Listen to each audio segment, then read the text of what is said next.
We are live. Hey, we're live. And I got a dog here. She's bothering me. She does this every time I start my live streams. She gets in my face and wants something. It doesn't matter what time of day it is. So, there's better light now. And here she comes again. She's going to put her head down under the table, looking straight up at me with her head on me, head on my belly, like, oh, day. I know what she wants, and I'm not giving it to her. Welcome to live stream. How's everybody?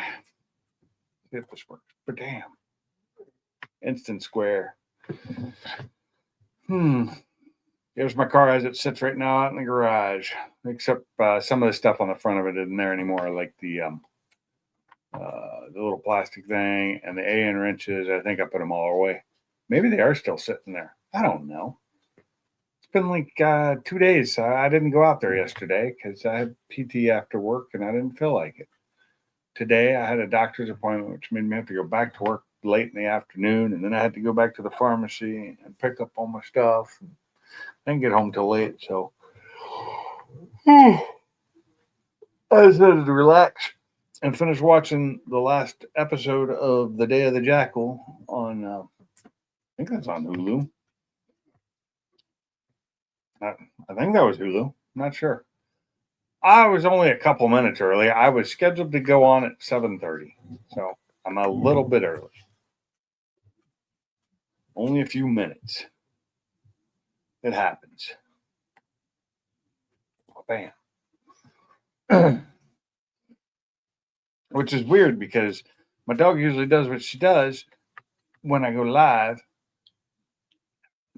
5 minutes is only a few minutes. It's not like a gross amount of time. It's not like 15 minutes. This dog is crazy. She knows I'm live, so she comes to bother me. So, how you doing, Sublime? I'm glad you could make it even 5 minutes early. I mean, you're 5 minutes early too, then, aren't you? Yeah. Excuse me. Would you stop? You eating? Yeah, I just finished eating. I had some chili. I made chili last night. I had it again for dinner tonight. I made it myself, and it was actually pretty good, but it's under my wife's direction to make her chili. But I think I put in a little too much chili powder. It was a little spicier than I wanted it. But today, it didn't seem as spicy, which is unusual because usually when it's leftover, it gets spicier. Today, it just didn't seem as spicy. So I don't know. Maybe it was just me yesterday thinking it was spicy. It was tasty. It's good. Culver's shrimp dinner for Lent. Is it that time of year again? Since I quit doing the whole going to church thing years ago, I quit remembering when Lent was and all that. I don't know. So, shrimp dinner.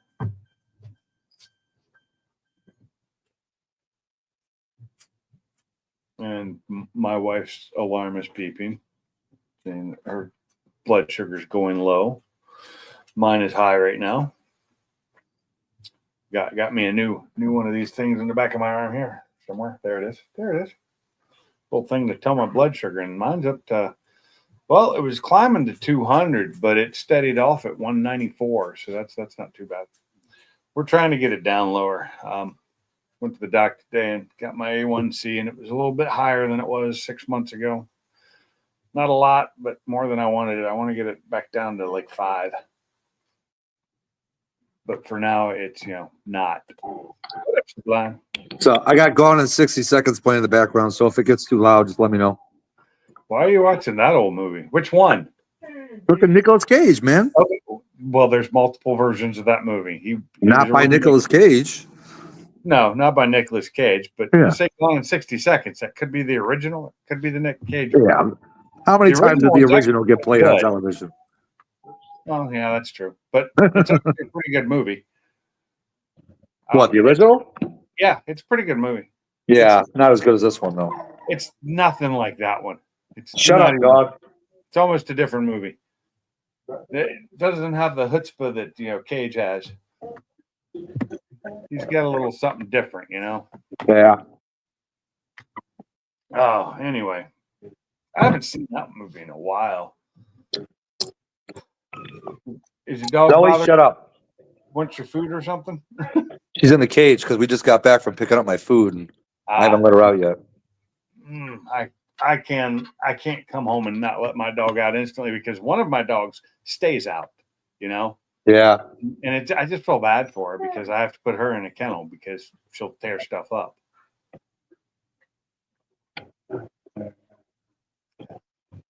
Here we are continuing the non-alcoholic vodka drinking.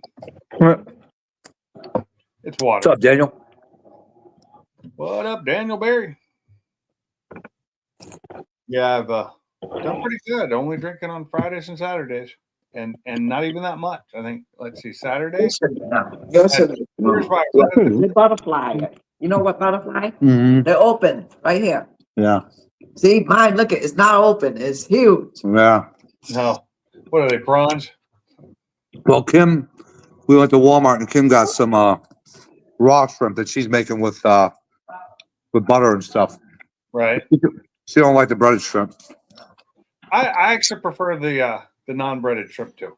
Yeah, that's what she's doing. I prefer it to be broiled or baked or whatever, however you want to cook it, fried. Yeah, she fries it with butter. Butter, garlic, and Butter. something else. Butter and garlic. I sauteing it. Yeah, that's pretty good.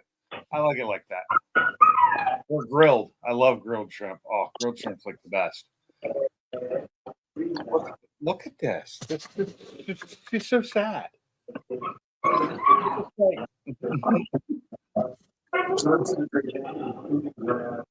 There's a camera over here. You see it? Look. Look at my finger. Watch my finger. Look at the camera. She's just looking. Look at these people. Ready? Come on. Come on. What you gotta do is get something she wants and then put it at the camera. It's hard to have something she wants. It's hard to get her to eat her breakfast and dinner. So today she didn't eat her breakfast or early meal at all until dinner time. So been doing that a lot lately. So maybe she's just not as hungry as she used to be, or she's not getting enough exercise. But it's all wet outside. It's horrible because it rained all day yesterday, or at least all night. And my yard that I could actually play with my dogs in for a couple, like a week or so there because it hardened up enough. Yeah. It's sopping wet and mushy, and I can't walk out there because I sink in. Nuts. Hey, one of your kind. I hear them whining in the background. It's one of your people. Is it mine? No, husky. Oh. I'm talking Yeah, to my no. dog. Sorry. Oh. I was pointing Zoe, at my shut dog. up. Yeah, she gets like that sometimes, but I guess we're lucky. She's not a super vocal husky, This And one is. that may just be because we only have one. We don't have two of them. But Although we started letting her sleep outside the cage for the last 2 nights in a row, and so far so good. oh yeah, she sleeps outside the cage. She only goes in the kennel when we're not home. Yeah, but how old is it? Oh well, she's three. Yeah. Now. This one's 7 months, 8 months. Hey, This one's Colleen, still up. Blue's 3, right? Okay, yeah. So Blue was born about the same time was born just before we moved to Alabama. Like I guess she was born in January, right? And we moved here in February. So I just got pictures from one of the last days we were staying at the Airbnb before we got this house from 3 years ago. What's up, Dale? Today. Yep. What up, Dale? Dale.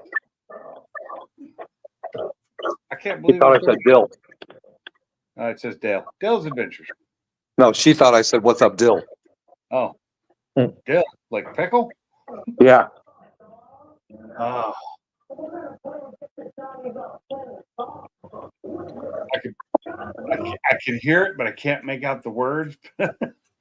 What, the movie? Movie. You can hear it, but you can't really make out what they're saying. Oh, there It's was just the part where the gangbangers come up on the guys that they're trying to get the keys after the dog shit them out.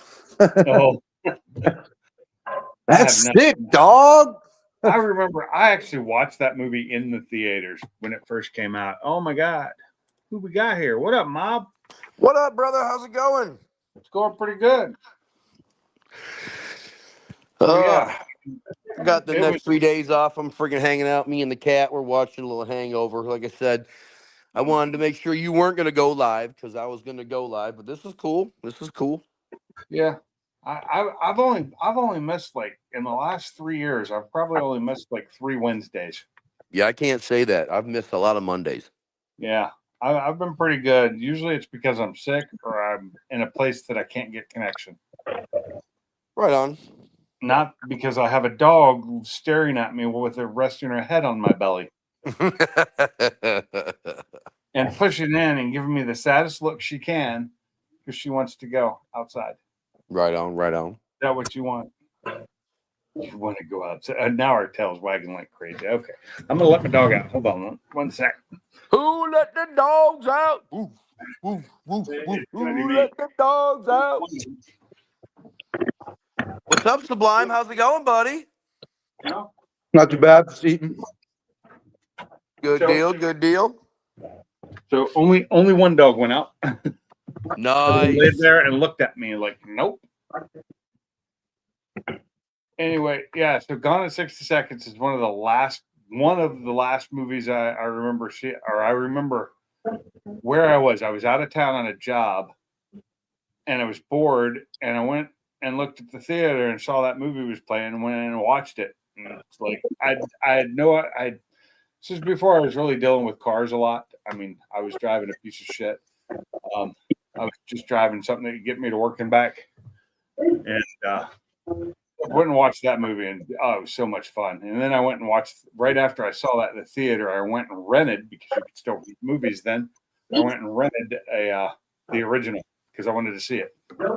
What's up, Dale's Adventures? How you doing, brother? So what'd you do? Hit 6.5 today? Is that what it was? Yeah, man, we finally hit 6.5K today. Oh, good for you. I'm just trying to hit 3,000, which is a long ways away. Right, right. Well, here's the thing, I live in this shithole friggin' where we have winter, so my content has been nil. That's why Hey, I've we been. have winter here too, amazing. You lying SOB. We did. We had snow this year. Oh my God, it snowed one time. You poor thing. It snowed twice. The second time it just didn't stick. I mean, it stuck. Uh-huh. Like an Right, hour sure. or two. Those of us that live in the Midwest know what real winter is. I know. And what this real past winter February was brutal, brother. Oh my is. God, I it was try and avoid it. ridiculously cold this winter. It's like, to me, it's like 2 days. So 2 days ago, it was beautiful out. I think. What is today? Wednesday? Yeah, Monday. Go outside Monday, and it's like perfect freaking weather. Like the weather I wish we'd had Saturday when I was at the drag strip. Right. Sunny, like 71, no wind or hardly any wind at all. And then today, after the wind came through, we had the storms yesterday. Today, I woke up this morning, it was 53 degrees. That was the high for the day. Because then it started going down. Now it's, it's 43 now. Yeah, it was in the low 50s today, and for us in Michigan, that's a big deal. Yeah, but it's gonna warm up again. I hope. I don't know. It's supposed to be in the 60s next week, so that's cool. Well, I just tapped on my weather app, and it's taking forever to start. So something's wrong with it. There it goes. So let's see. What do we got coming up? Like Friday's supposed to be cloudy and 71, but tomorrow is a high of 56. Friday 71, and then Saturday back to 60. It's that's the shit we deal with right now. Dude, I'll tell you what, anything in the 40s I'll take right now. Yeah. Well, next week we're looking at 70s all week. And Nice. oh my God, Friday it says 81. Don't even start. Don't Not even this start. Friday. Next Friday. It doesn't know. It doesn't know. I really hope so because on I think it's the 15th. Right. Right now it's calling for 70 and rain. I really hope not because we're supposed to have the rocket, the jet cars and pro mods at the Oh. drag strip, and I really want to go see that. But if Nice. it rains, they'll call it. Yeah, I talked to the speed shop owner yesterday, and on a text message basically, and I said, "Hey, man, I'm gonna need that car back. Like the first week of April, with the weather getting nice. I'm friggin' jonesing to drive my car. It's been a very, very long time. Yeah, same here. I Only haven't thing is driven my that my car. car won't make no boost until like 3,500 RPM, so that's gonna be something to get used to. Really? Well, yeah, she got them big ass turbos on her now. Yeah, that's true. I haven't driven that car in my background there in like well over a year. Yeah, but you're neutering that poor car. Yeah, I'm not killing it. I'm just trying to get it back to stock so I can drive it because right now I can't drive it with the broken stuff. But I'm probably not going to be able to leave the fuel system on it either because it's designed to hook up to the Whipple, and without that there's nothing to hook the fuel rails into. Oh, what's up, Bama? I don't know if anybody said hi, Bama. Good evening, Bama. How you doing, brother? I Good to see clicked you. on that so you knew he was here because he said hello, gentlemen. You too, Sublime. Yeah. Yeah. F He you, must be Bama. talking to you too. Uh-huh. But oh yeah, I know I'm neutering it, but I got to do me. My other car's getting neutered too. When I swap engines, it's going back to stock. I'm not going to rag on you too much, but there's no way I could ever do that to myself. Yeah, well, I just don't have the money to keep up with it anymore with Right. fixing things, and I'm having to do it all myself, and I can't even get the belt off. If you see, it's still hanging on there. I couldn't get it off. Right. The tensioner is, it's reversed so that I couldn't get it around. I had to pull the whole tensioner off. Just cut it. No, You're not gonna be using that belt again anyway, right? That's exactly what I it'll was going go to say. with the Whipple. I thought you said you were getting rid of the blower. I am. That'll go with it. Oh, well, as a belt. It's a 10 rib belt. They're not cheap. Yeah, I mean, seriously, they're not cheap. I know. That's the new owner's problem. But it's I mean, I got to take the tensioner off anyway. That's part of the Whipple. It's just got like 6 bolts holding it in because it's like a dual part. It's big. It's bigger than I thought it was. I thought those were 2 separate pieces. I didn't realize they were attached to each other. That's what she said. Yeah, it's there's the one top pulley which is just an idler pulley that's right below the Whipple pulley. Right. And then the tensioner that's down below, but it's actually one big piece on the 10 rib kit. Yeah, I know exactly what you're talking about. I used to have one of them things before. Yeah, and then I got to get the pulleys off. I got to get all the pulleys changed out. I've got all the old pulleys. I don't know if I have one of the pieces I need for the water hose. I might have to buy a new one. Better not chew on that fucking rope. Otherwise, I'll beat your ass. I'm gonna eat. Uh-oh.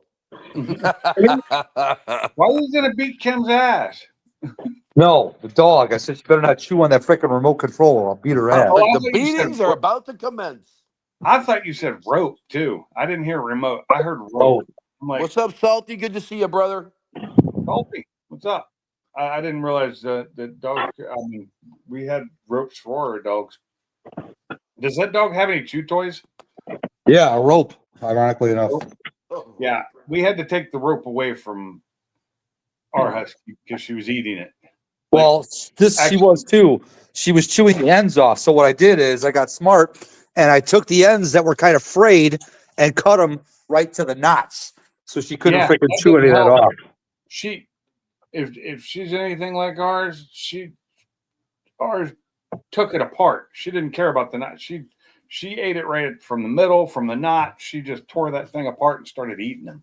And that's why we had to get rid of all the soft chew toys we used to have for her because she would eat them. Like, not just chew them apart, she would eat them. Oh, she Came to dinner. eats anything she gets an opportunity to, Yeah. It's whether it's food or not. exactly. That's a problem. Yeah. At least, oh, she's chewed a hole in my couch too. Luckily, it was a free couch. Oh, she does that, and that's the end of her days. It was a free couch. I don't really give a The rat's dog ass. will be a free agent. Yeah. If I had expensive furniture that I cared about, I wouldn't have a dog like that. I just wouldn't. Luckily, it's cloth furniture, so if it was Oh, leather, I'd probably already have holes in it. Mine's cloth. She chewed on it. Why? Because it was too close to the kennel, and she could get to Exactly, it. Salty. That dog would be homeless. That's why I said the dog would be a free agent. Yeah, you guys are different with your dogs than I am. Because I mean, I was mad at her for it, but I ain't gonna kill her, or get rid of her for it. She was a pup, you know. She didn't. Well, puppy's one thing, but once you have a full blown dog, Oh, they should she know doesn't- better. She hasn't done it since then, and I guess Colleen left her out the other day when she went to the store for like 2 hours, and she didn't do anything. But I'm afraid to do that because she didn't do anything that time, you know.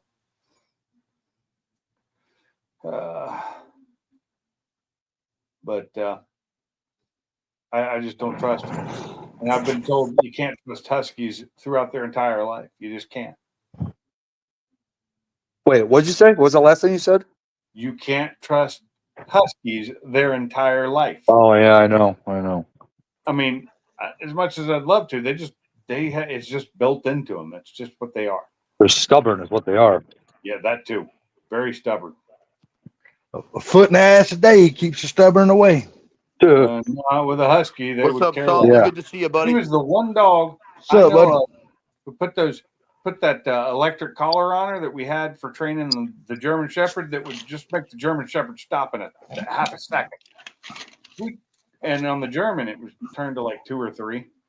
On her, we had it cranked up to 10, and she didn't even act like she had it on. Oh, damn. Oh, I was gonna say if it's a boy dog, put that collar around his nuts and hit that button a couple times. That motherfucker act right. I don't have boy dogs. I have females. Oh, okay. But you shot those fucking balls, that motherfucker act right. I promise. Yeah, but how are you going to put the collar on his balls? You going to hold it on? Very Oh, careful. look at his balls. Once I Hell had yeah. a couple of months, they don't have balls anymore. Salty's like, we're going to improvise, damn it. Well, that motherfucker, he might cut his balls off, but that motherfucker still got his fucking pecker. Yeah. Yep. But she like husky. She put that thing around her neck and made sure it was contacting and it was where it needed to be, and turned it up to full power and hit the button, and it was like she didn't even have it on. Yeah, my sister had a boxer that way. That son of a bitch, boy. She put that shocker collar on her. She could turn that motherfucker all the way up, and that dog would just stand there and look at her when it was getting shocked. I was like, that son of a bitch is badass right there. German Shepherd, she knew it. and she would Badass respond dog to right it. there. Shit. Yeah, no joke. I've watched her. She turned that son of a bitch all the way up. She goes, watch this. She'll hit the button, and the dog just sits there and looks at her like she's an idiot. I'm Yep. like, holy shit. That's the way Blue was. That's But then the much bigger German Shepherd instantly. Nope. Okay, what do you want? What do you need? Yeah. And that was down at like level 2, you know. Well, I just spent $960 on my dog yesterday. In At the fact, vet. I think with Fiona, after a while, we turned off the electric and just had it on a buzz. That's all she needed was. But now it probably have to full retrain her since she doesn't. Her training didn't. Why'd get you spend so much money on your dog, Salty? Because my dog couldn't shit. Oh. No, Did she you give her couldn't some poop. Lepto? She couldn't poop at all. Not at all. She couldn't do anything as far as pooping. Nothing would come out. She could fart like a motherfucker and it sounded like a man farting, but she Wow. couldn't poop.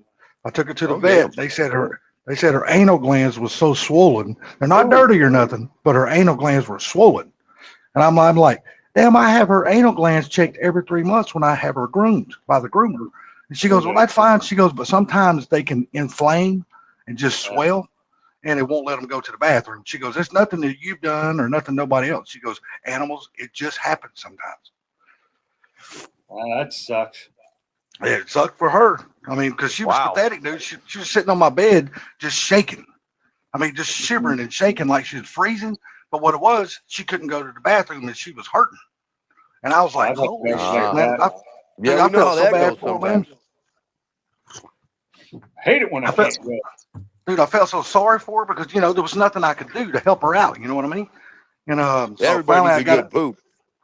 Yeah, and I was like, well, shit. I got up the next morning and took her straight into the damn vet because the vet wasn't open. And I didn't want her, unless it was life threatening, which of course I didn't know if it was life threatening or not. I didn't want her to take her to the animal hospital Oh God, because that no. fucking place, That shit's hey, expensive. Woo. hey, I took her when her leg got Shit. broke on that Sunday to this place called Woodland Animal Hospital just for Right? that one visit. And this was during COVID. Just for that one visit. And they made me sit in the parking lot for 11 hours. Oh, that's so stupid. What? I hated that. Yeah, 11 hated it. hours Oh, hell just no. just to put a bandage on her. They didn't fucking fix her leg because her leg, of course, had to have surgery. So I had to take her to a surgeon for that. But just to put the bandage on, calm her down, it was $1,400 for 11 hours. I wouldn't Jeez. Good thing you love that dog because it'd have been time for a new one. But shit, that ain't nothing. When I went and had the surgery, it was $3,500. You know, God I dang. spent well over 10 grand on my You Pomeranian. could have bought yourself a nice fox body back then for that kind of money. Well, they gave me the option. They said, look, we can either fix her leg or we can amputate it. Because that was the only two options that was there. Oh You my know, And both God. of them cost about the same amount of money.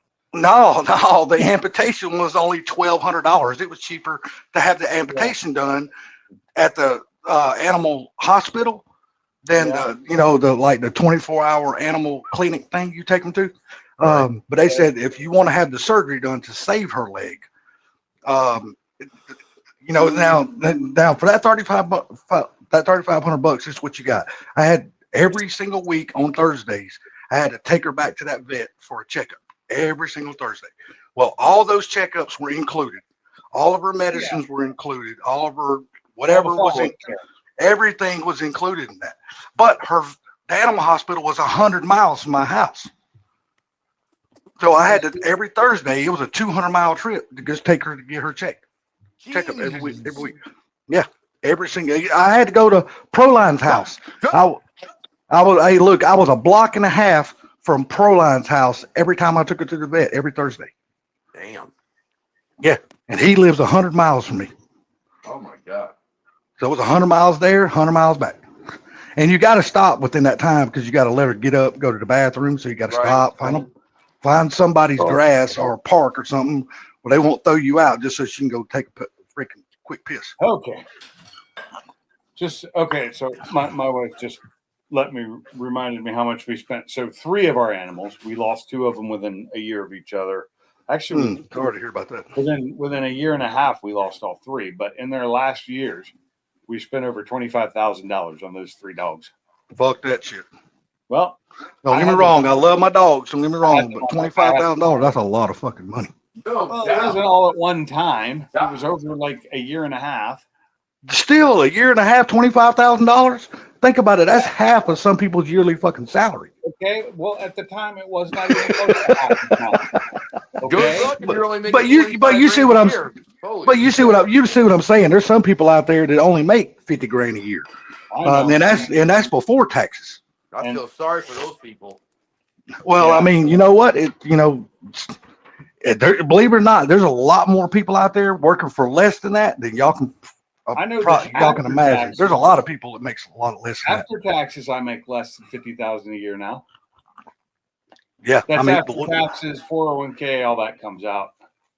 Yeah, but see, you got to remember though, just to make $52,000 a year, you have to gross $1,000 a week because that's what it is. It's $1,000 a week. There's a lot of people out there that only make like $20 an hour, $18 an hour, $21 an hour. That's not that's not $50,000 a year. Yeah, that's pretty much where I'm at. That's what the wages are. I mean, if you're making 30, then that's probably about median where I'm at. Yeah. I don't even know what I'm making an hour now because I'm salaried. So I mean, you think about it, like people people in like some of the lower eastern states, just Yeah, say Georgia's one of them, Alabama, Tennessee, North Carolina, even believe it or not, even Florida. $7.15 or $7.20 an hour. Yeah. I mean, there's a lot of people. They start you out double the minimum wage. You feel like you're making a good salary because you're not getting paid $7.25, so you're getting paid $15. You know what I mean? Median income for Arkansas is $32,294. God damn. Yeah. Good old. Well, you got to figure that's only about 1,450 a week. And I'm it's just 30, glad- 35,000 for Oklahoma. So I am not in Arkansas this week. I could have been, but somebody else went instead of me, thankfully. What's up, Mike? Oh, yeah. Hey, bro. There you go. Good to see you, bud.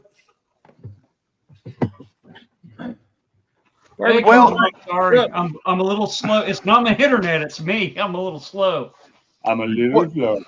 Well, you got to remember though. I mean, for people that's making $50,000 a year, the thing of it is, They If would people not just spend had- that much money on their dogs. No, they wouldn't. I understand. well, it ain't that. It's just people have to learn to live within their means. You know what I mean? You just can't go out and outlive what you make. So I mean, things just don't work out when you try to live like that. And I see so many people like down here, some of my buddies and shit. I'm like, dude, why are you in all this debt? Dude, you don't make the money to pay all this shit. That's why you're always calling people to see if you can borrow some fucking money. Get out of fucking debt. Sell some of your shit. Don't have so much fucking shit. I got too used to making as much money as I made and had as much money as I had. And when I don't, and I was still spending like that. So that's why I'm in debt. Yeah, I mean, but some of my buddies and shit, they know they only make $50,000, maybe $60,000 a year. But when you're sitting here driving a brand new Ford F-150, we all know them fucking payments ain't cheap, and the insurance is not cheap. No, they're like But you're- $1,000 plus a month. Yeah, but your wife is sitting here driving a brand new fucking Ford Explorer. Okay, that payment ain't fucking cheap, nor is the insurance. But yet, both of your daughters are doing cheerleading at school. Oh, that's The one of them's doing a band, and then you got to have a brand new fucking lawnmower every 5 years, and you're only making about $60,000 a year. I'm like, dude, no fucking wonder you're broke all the time. You fucking deserve to be broke. This year. I Hey, gotta you go fucking out deserve to be broke. and- But I'm getting a brand new Ryobi electric lawnmower to replace the one I have because there's a recall. Damn, you gonna get an electric? Oh, you getting another push more? Yeah, I'm just getting a replacement for the one I have because there's a recall on it. I have Oh, to there you go. cut some wire off and take pictures of where I disabled it and the serial number and all that and send it in and they'll send me a new one. See, that's why I'm so damn. And, everybody always calls me cheap and shit like that.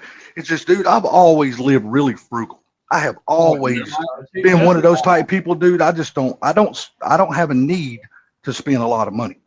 Yeah, I've never been that way. And everything. I mean, I make pretty good for my area and everything, but it's still I'm not going out and buying this and that. It's like, man, I'll have to figure out how that. Okay, just the ignition system that I went over on the Ram Charger. I went with a Blue Streak lifetime warranty stuff, and guess what? It's good stuff. I could have, spent $200 on spark plug wires with a 1-year warranty. See, that's one thing I do. When I do go to the parts house and buy parts for my vehicles, I usually always try to get the parts that's got the lifetime warranty, especially like brakes, rotors, shit like I try to buy the stuff that's got lifetime warranty because it pays for itself down the road. Yeah, it's something I'm keeping, and the thing is, what I figured out is the standard Blue Streak. Hey, Mr. Muck One, it's Hey, Mr. Gary. pretty good product. You know what? It'd make it a lot fucking easier if you guys would talk one at a time. Yeah. I didn't know we were stepping on top of each other. I can hear you perfect. If you guys might be talk one at a lagging. time, I can understand you. Yeah. Put the hammer down. Say you threw me off on that one, but we good. Just keep going. Yeah. Anyways, the Blue Streak stuff, I'm pretty happy with that. I compared it to the MSD Street Fire, and the spark plug wires have less resistance, so it's like, well, MSD ain't going to give me a lifetime warranty, and it's not as good, and it costs. Hell no. MSD is just like Holly. I think don't Holly own MSD now or something like that? Yeah, they ain't giving you no goddamn warranty. You got you. No, you got an ass warranty. As soon as you walk out the door and they don't see your ass no more, you ain't got no warranty. Yeah, they do a 1 year. No, dude. 30 seconds or 30 feet, whatever occurs first. Yeah, that's about true. That's about fucking true. Come here. You gonna get pissed Well, off at good me. evening, Mr. Mach 1. Good to see you, buddy. Come on, Hey, you got to go in there with Granny. See, that was the I thing know. at the junkyard. When they asked for I know. a warranty, I said, you got 30 seconds, 30 feet, whichever occurs first. You better hurry up. That's about the truth of it. Oh shit! Let me check. Did I turn off my fucking Wi-Fi? Hey, barbecue. One of these days, I'm gonna get off my ass and install my new equipment. This shit's still sitting in the living room in a box. Listen, you lazy fuck. You You ain't gonna don't work. How do you not have that done? because he's a lazy fuck. He hasn't done it I yet, was lazy. dude. You won't find anybody lazier than me. I I know. don't know about that. hey, dude. I'm honest. I ain't gonna fucking lie to you. I'm a lazy bastard, dude. Oh, no, but I know people lazier than you. Okay.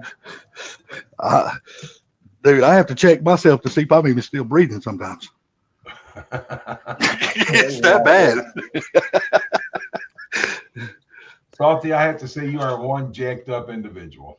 Dude, I'm just lazy, man. I mean, shit. I mean, look, I was forced into retirement, so I was like, you know what? I'm gonna make the best of this. I ain't doing shit. I couldn't do that. I couldn't either, but It's like my thing about retirement is I want to retire so I can do all of my stuff instead of someone else's stuff. It just Dude, I'm gonna see if I can tell you right now. I'm gonna tell you right now. You think that right now, and that's a good way to think. I'm sitting here telling you. But once you finally do retire, your mind's gonna be thinking differently. I promise you, because I already it just have happens. It just automatically happens. I just want to let you know that Proline says that he's Figaro until he gets impatient. And I think that's all of us. Yeah, that's true. That's true. That's true.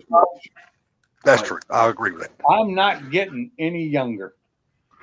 No, None of us are. I mean, I look younger than most any of you, except for maybe Broken Tool. tough. Yeah. Oh, and Mob. Yeah, Mob looks Damn. younger. Look I at gotta here, say, boy. I He just- gotta say, Binks, I think I'm prettier than you. Well, you are, but Well, I can tell you all, I don't fight nobody over the pretty because I know I'm an ugly motherfucker. Here So we go. there ain't nobody got to tell me homeless that. look going here. There, now I'm homeless looking. Hey, put Yeah. a little lipstick on you, man, and shave that beard. You might be cute. Yeah. You never know. Exactly. Don't forget the blush. My dresses fit me. Or at least Yeah, my wife. there you go. They're way too small. So, He's looking a little peaked. He might need some blush. anyhow, Binks, are you gonna have your car done for Ford Takeover or no? Yeah, by September I'll have it running. Cool. Good. How about you, Broken Tool? No, I ain't even started on that. I just started a new project. Do you see that? Dodge, right? Yeah. Got like a 70 Dodge or something. Well, I can't take that to Ford Takeover. It's not going to be Ford powered. It's, No, I'm no, hoping it'll be done, but but you're gonna go. You'll be there anyhow, right? oh yeah, I'll be there. I still got those parts I didn't sell last year. You know, Yeah. I need to break. I got parts. I need to sell wheels and tires. And I- eventually. and I like Broken Tool. He's persistent. He said it might not sell this year, motherfucker. I might sell them next year. We'll just keep going till they the all way I gone. look at it, I'm going there anyway. So if I bring some parts, then that, you know, if it's That's how it subsidized, works, dude. You know, he's been doing it long enough. He knows. Yeah. But I'm so, really hoping that I just are drive you up there. going to and Ford listen. Takeover? No, sir. I will not be there. Man, you could take your dad's truck, dude. That would be awesome. It's not. We won't have Gary. That thing won't be running good enough to be doing nothing like that with by then. You got till September. Trailer. Yeah, but you also got to look at it like this too. Hopefully, here before long, my property is going to be done and my building's going to be put on my property, and then it's going to be all hands on deck trying to finish the inside of my building. How So I many can move- different properties so I do can you move in. gotta buy in order to work on that damn truck? Because you've had like 7 since I've known you. Well, you got to understand. None of us right now, the way it is, I don't have nowhere to put it inside. My brother's shop is all tied up with his stuff, so he don't have a place to put it inside.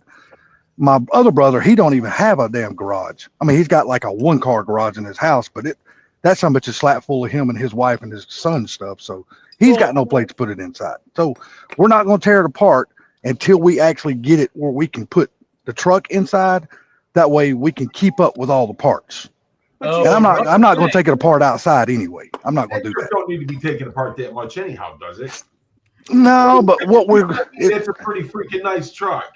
look, it is a really nice truck. The trans has to come out of it. The trans has to go get rebuilt 100% because it's leaking like a motherfucker. So we're gonna go ahead and pull the engine out, and we're going to reseal the engine Okay. just because it's been sitting 4 years and it hasn't been cranked in 24 years. No, So- I'm fine with that, but that shouldn't take you that long. But I'm saying you're not going to take the body apart because you don't need to, right? No, but we are going to pull the trim off just to see, because we see that little bit of rust that's coming up behind the trim. We're going to take the trim off just so we can inspect behind the trim. Yeah. And if it's all fine and dandy, we're just going to get new clips and we're going to put all the trim right back on the truck. Yeah, Well, because no, I mean, you know this, it gets that dirt and stuff back there and holds the moisture, and there you are, you know. Right. Yeah. Oh, my neck is plumb. But as far as the interior, really the only thing the interior needs is just take the seat out and replace the carpet and put everything right back. Because the freaking seat, y'all can see it's got a little bit of wear on the driver's side seat, but there's no rips, no tears, no nothing. That damn seat is just like it was in 1969. It's perfect. Sounds like a good vagina. Right. Oh, it's time for Eleanor. Eleanor's on the road. When's the last time you seen a good vagina there, Salty? Oh God, that's a good vagina. I look here. I don't know, brother, because I make it a point these days when I try to see them. I always make sure it's dark. That way, I don't know what I'm getting myself into until I'm already in there. Looking at a damn blowout. Yeah, it could be. Look, I'm not like. Walk into. Look, I'm not like you guys. I'm trying to join, and then I hear Salty. What was the last good vagina that you have? Like, what the Well, fuck? see, Where'd you walk see- into, right? see, y'all He are gotta different take than what me. he can get, y'all. Look here. All of you guys are married, so you know the vagina y'all going into. I'm not, so I have to. It's like a fucking crapshoot with me. Look, I'm going to tell you something. As long as I've been with my wife, she still's got to help me find it and stick it in. Yeah, okay. I'm gonna plead the fifth. Trust me. If she wants it bad enough, you gonna find it and you gonna put it in. Oh no. Well, look, if she wants it bad enough, you ain't got to worry about it. She'll take care of the rest of it. She does take good care of me. Well, there you go, then. Anyhow, Salty, when's the last time? Because you got Bama down here since 1989. Honestly, probably 3 months ago. Because believe it or not, that is the last time me and my girlfriend have seen each other. She is in another state with her mom. Her mom So is real sick. So Infection now. it was no, her mom is real sick, so she had to go out there to take care of her mom. So you had to lick it and stick it, right? No, we passed the licking part. We don't do that no more. We have to lick it. No, we just stick it now. We don't lick it no more. You gotta lick it before. Look you here, lick it. And look here, unless I'm married to it, I ain't licking that motherfucker. That's just the way it is. I'm sorry, it ain't happening. Oh, Good. Well, how's those fans turning out for you, Mr. Mark One? So far so good, but we'll find out when I get them all hooked up. That's gonna be the Yeah. yeah, Have you put any power to them just to test them before you install them? No, I'm afraid it'll fly away. Well, I was just curious, because I'm one of those type, man, when I get electrical parts, I like to test, especially like fans and things like that. I like to test that shit before I go through the trouble of installing them. In case something's wrong, I can send that shit back. No, I have not. All I gotta say, broken tool. Thank you for changing the subject. You did it so eloquently. Well, damn, bro. Well, we already, Mike, look here. Mike, we know the reason why you like the subject change. You're scared of pussy anyway. wow. Well, damn, didn't you hear the story about when his wife was wanting to have a child? He was running from it. So she probably held them down long enough to make the one, huh? Yeah, make the one. Yeah, that's right. So yeah, broken tool garage. I haven't stuck any electric to them yet or nothing like that. I'm actually working on the headlight wiring and stuff like that because it was so jacked up that I'm looking for some parts for the wiring because the stuff I took off the Lincoln I was going to use, well, it's just jacked up. So Oh, Yeah. it's dry rotted. all the Probably too plugs, small anyway. huh? it's probably too small a wire anyway. You know how OEMs are, is you need a 12 gauge wire and they'll try to get away with a 16 gauge, you know. Right. Yeah, I don't know how they get away with that stuff too. Look, I know they cost a little bit more than other people, but have you give Fox Mustang Restoration a call, Gary? Because they will have every single part you need, and it'll be fucking nice shape. I talked to you talking about 5.0 registration. No, Fox Mustang Restoration down in North Carolina. You know, remember Gearhead 704? Yeah, the guy that he deals with. That's what I'm talking about. Yeah, that's the name of his shop. Is Fox Mustang Restoration. But anyhow, it seems like every time I call him, yeah, we got it. And then by the time I tell him I want to order it, I don't have that. Oh shit. Okay, dude. Okay. You know what I'm saying? Yeah. I got you. It is what it is. I But got the wiring, all of my wiring's good except for the plugs itself are just dry rotted and broken up. Oh, Yeah. you know, I found a lot of plugs. Well, you can get at parts stores like Standard does a bunch of them, but Rock Auto, you can go there, and I just replaced a plug, unpin it, and put my new wire in. And I ordered some, so we should. I'm finna say, where did Funky get all those plugs that he ordered? We should get it in the next few days. MPD, I think. National Parts Depot. Yeah. I'm not too happy with them because it's great for Ford parts and Chevy parts. You go to look up Mopar parts, and it's just internet blows up on here or something. Well, you got to remember, Mopar parts is fucking albino. It's fucking hard to find that shit anyway.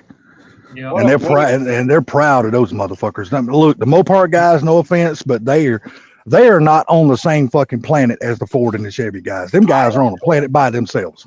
I don't think that National Parts Depot, they got Mopar stuff. They have some, but it's not near the selection, you know. very seldom. What's up, Woody? Broken Tool Garage. So, did you Woody? go to Carlisle? The Mopar. No, I don't. That's what, Pennsylvania, right? Yes. Yeah. Yeah, I'm not driving that far. I'm going to tell you something. Peckerhead? For the stuff you're doing, Oh, yeah. I mean, even if you fly out that way, He's here. you know what I'm saying, and rent a car or whatever, buddy out there, Buddy! it's worth the trip. They have the Yeah. best car show on the earth. Yeah, that's what I've never been, Gary. I've heard that from a bunch of people say that about Yeah, Carlisle. Right away. It is a long way, but they have a nice, for parts and stuff, swap meet and everything, man. So I would check that out. Well, honestly, I have pretty much all those kinds of parts that I have for everything I'm working on. I'm just needing stuff like what you said. You know, I don't want to go get a 30-year-old, clip or whatever, because it's going to be the same crap I already got, Right. Yeah, that's what's happened to me right now because I had the parts that I figured out the Lincoln, and when I started looking at them closely, they were just falling apart. Yeah. Yeah. Well, Powder. see, now that right there is why I want my 3D printer. Oh, Figure out how to do wiring connectors. they can be a pain in the ass to Yeah, but how would they hold up over time, though? depends Dude, on what you print 'em on. Same as all the other plastic, right? Probably better if you use the good stuff. I Use got the the good 3D stuff stuff. they It's last. freaking nice. A lot of people are actually making connectors that way now. Really? And sometimes you can look. You might even find the parts already made on a.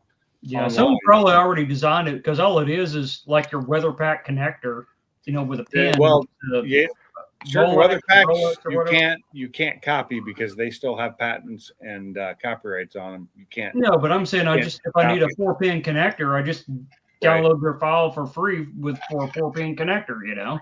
Right. But I know. But that I look at. I'm sorry. Go ahead. you can't just copy. You can't just. You can, but it's hard to find them because they're they belong to certain companies. Like Mhm. all the different. I cannot think tonight. All the different name brands that I can't think of. Yeah. Well, I mean, it's like Savannah or whatever that makes them, and the other companies that make them and stuff like that. But the really old stuff, if they're not selling it no more, I don't see why would there be a problem with it. Yeah. And the That's thing what I'm is, saying. I don't care if it's the exact OEM thing. If I need a 2-pin connector, I just want a 2-pin connector. Don't have to be some funny shape, Yeah, Right. exactly. Job I mean, done. I'm like this. I understand they got patents and shit on it, but if you're making this stuff for your own self and you have the stuff available to you and you can take measurements and all that kind of stuff, then hell, you don't need to download a file. You just damn, yeah. I'm just talking having a pre-made where you can go online to one of the file depots they have for 3D print and download it. Because Yeah. I got you. Yeah. I a got bunch you. of plugs and stuff on there already. And I think there's probably even a section just for automotive plugs. Yeah, and that's kind of what I was referring to too. Why would I spend an hour of my time jacking with it when I can just download it and print it and be done with it? My question for you, Gary, is so you got the Contour fans, which I've used before, and I was looking at them and noticing, they've got that shroud that they're built into that has no flow through it. Like the fans I have on, like, say, the Focus, it's got a shroud that covers it too, but it's got all these little flaps in it that open when you're moving. So it allows air to just flow. Yeah, so what it is that those Contour fans, dude, they're pretty powerful. Are they? Yeah, they're strong as hell. The back side of those fans is going to suck it through with no problem. Well, I get that. But I'm just What- saying, like on the Focus, it has the flaps built all over the plastic. So anywhere it's plastic has these little flaps. So when you're driving, when the fan's not on, it still allows clear airflow. Yeah, Right. directing the air in the right places. The way that these Contour fans are put on there, it's kind of Yeah. like a funnel. So it So it draws funnels the air out. through all Okay. parts of the radiator to bring it through. Right. See So what- it's got that gap in between the radiator and the plastic. Okay. I like the way they're made though. When you cut those damn little tabs off and then put the brackets on the end of it, they seem like they bolt up to that radiator really nice. Hey, that was really nice. I like No, that. it's a really nice setup. But yeah, I see what you're saying, Pete. But it's what it is that it's like it kind of like funnels everything into it. So it pulls the Right. air from all corners of it, and then it brings it out the back of the fan. Damn, it's almost like it's got a built-in damn air dam that controls the airflow. Basically. Yeah. Yeah. Kind of, sort of. Yeah, because you want to pull air across. I couldn't remember what the CFM on those is. I can't remember either, dude. But I'm going to tell you something right now. Isn't it We like had some 2,000 back in plus the day. each fan? I've had it come off the ground when I would test them Yeah. at the junkyard for people. I'd Really? plug them in, and they'd come up off the ground, dude, and start hovering. That's cool. So, Yeah, that Fairmont's got a damn pretty good sized grill opening too, so it shouldn't have no problem getting the airflow through there. no, it'll be fine. Yeah. Yeah, you want it to be sealed up against the radiator because you want it to pull air across the radiator. You don't. I mean, if it's not doing that, it's not doing its job, right? Right. That's right. What radiator is that? SVT. An SVT? Okay. I've Freaking had a few of those for different cars, but Yeah, but you know where last the Mustang, I was hoses running go? SVT. Where the hoses go? They're all jacked up. I got to get something and straighten them out. I was wondering if that was plastic on the ends of them or if they were bent. They're just they did a horrible job putting them on. I got the radiator from the guy across the street. Okay. Okay. You know. I actually bought one that was very similar to that on the lower. Had a that was messed up. I took it to a machine shop and they fixed it for me. Carve out, I'm sorry, dude. It looks like you're trying to light a crack pipe over there. He is. You know, you wish you could hit it. Who was that joint at the bottom? Mike. It's Mike. Mike. You know I was just kidding with you when I said what I said about the pussy. So, hey, the rest of that right there, it's Pink's garage, but it looks like it's the background. It kind of looks like Yeah. here. I'm Yeah. good. I'm just building a server right now. Build the Oh. server. I'm going to start. I've got more solar panels I'm going to be ordering, and I'm going to start mining crypto again. Cool. So William says right here he's got Contour fans on 2 of his cars, and they're solid. Yeah. Yeah, I had I think the last Fox body that I had running had Contour fans on it as well. I'm running the SN95 fan. Yeah. I can Well, honestly say I have never bought a brand new set of Contour fans. I've always went to the junkyard and pulled them off cars. Mine came with the car. Right. I've been looking for those, and I cannot find those at the junkyard. Like I said, man, I threw so many of those things away, man, back in the day. I wish I'd have stayed. Oh yeah, you'd be sitting on the damn gold mine right now, Gary. I would be. Yeah. Yep. Who's making them now? I got mine from LMR, so I don't know who. You don't. So LMR sells because Right. the last ones I had, they came with the car that I bought. When I bought the car, they already had them on there. and they were solid. But it was just a basic. It wasn't anything fancy. It was a stock 302. You know, it had a chip in it, but I never took it off of the main because it had two settings on it on the little twist dial. Two settings that didn't work very well. You know, it didn't run very well, and it had one that was more power and one standard, and I just left it standard most of the time because I was just trying to enjoy it. But then I ended up selling it. What was I gonna say? I don't know. If you don't know, we damn sure don't know. One of the best parts of Gone in 60 Seconds just happened where they're chasing Nicolas Cage and Eleanor, and the cop ends up getting put through that cement wall with the lowering boom thing, and Yeah. they come around. They're like, "Are you okay? Are you okay? You sure?" He's like, "Yeah, I think I'm okay." He's like, "Are you sure? Because you just went through a wall." Yeah.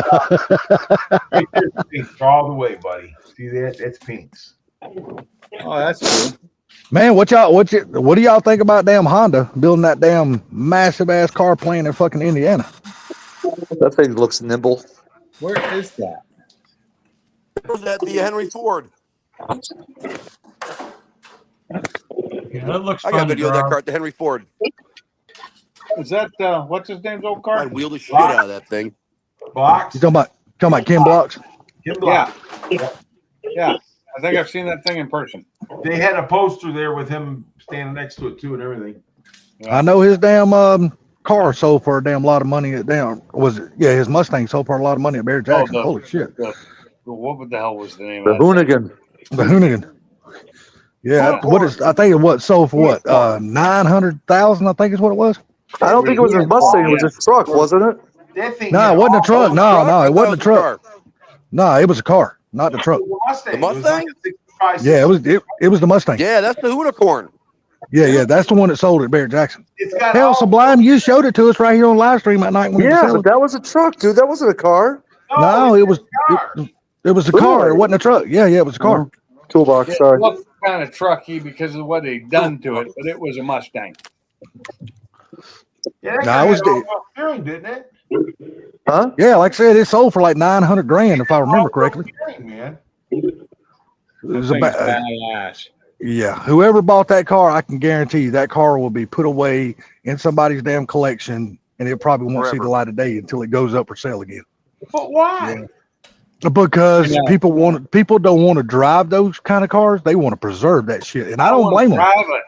No, I would. That's something I'd probably take it out and put like 2 or 3 miles on it and bring it home and put it back up. I wouldn't drive that car. If I'm spending that much money on it, that thing's going out on the road hardcore as much. Damn See, as that's the reason why I wouldn't drive it, because I spent that much money on it. I don't even like All right, driving fellas, like I'm this. jumping out of here. Have a great night.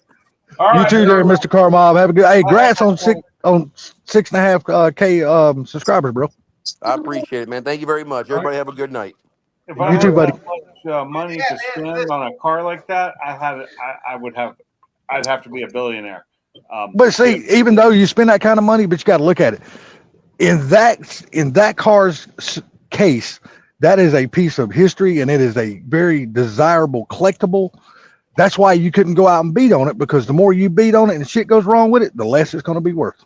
Yeah, And that's a lot. That's a lot of money You have just to to be beaten on and my cause the mentality investment to and go your down. mentality. Cars are not collectibles to me. Cars are to be driven. I don't care what they are. Yep. If it's mine and I own it, drive it. I don't. Well, This is the way I look at it. I bought it. If I want it to be a collectible, it'd be a collectible. If I want to drive it, drive it. But I do drive my cars, though. Yeah, Yeah. see, I would be driving it. I'm not saying I'd go out and kill it, but I'd at least take it to a track every now and Hell then. yeah. And I'd definitely drive it around town and take it to some car shows because Dude, I just spent $900,000 on the coolest Mustang in the world. I'm driving it. Yeah, go put driving it around town though would scare me. Garage and no one sees it again, right? They don't Yeah, do- driving it around town though would absolutely scare the shit out of me, because we all know how dumb people are on the streets these days, I get it. dude. You just I mean, putting it in the trailer, towing it to a track, that's one thing. Because most of the time, because I'm not going to be a professional, I'm not going to be out there going against nobody, so I'm going to be driving it myself, so I can take it easy and not kill my car. But in the city, dude, it's out of your control. Some stupid ass run a stop sign or side swipe your ass. All that shit's out of your control. You can't do a damn thing Yeah, about I that know. Same thing with the car I drive now. You know what? shit. Yeah, but it's not a $900,000 car. But that's why you got $900,000 with insurance on it too. Exactly. Well, that's true. That's true. That's true. If you got First of enough all, for money me to though, buy that, then you can get good enough insurance for it. see, first of all, for me, I wouldn't spend that kind of money on a car regardless. I don't give a No. shit how much money I got. If I was a billionaire, yeah, that would be nothing though. I still couldn't do it because I can't see spending that kind of money on something and then taking out beating the dog shit out of it. I couldn't do it. Beaten on. That's what it was built for. Yes, 100%. I agree with that, Pinks. You're right. I'd put me a roll of toilet paper on one of the racks in there. And Oh, yeah. man, I just have me a ball. And that way, when I shit myself, I got something to wipe. That's right. I agree with you on that because it would scare the shit out of me. No joke. I've never been behind a car that is capable of doing the kind of things that car is capable of doing. I've never driven something like now. I've driven, high horsepower drag cars, but you're going straight.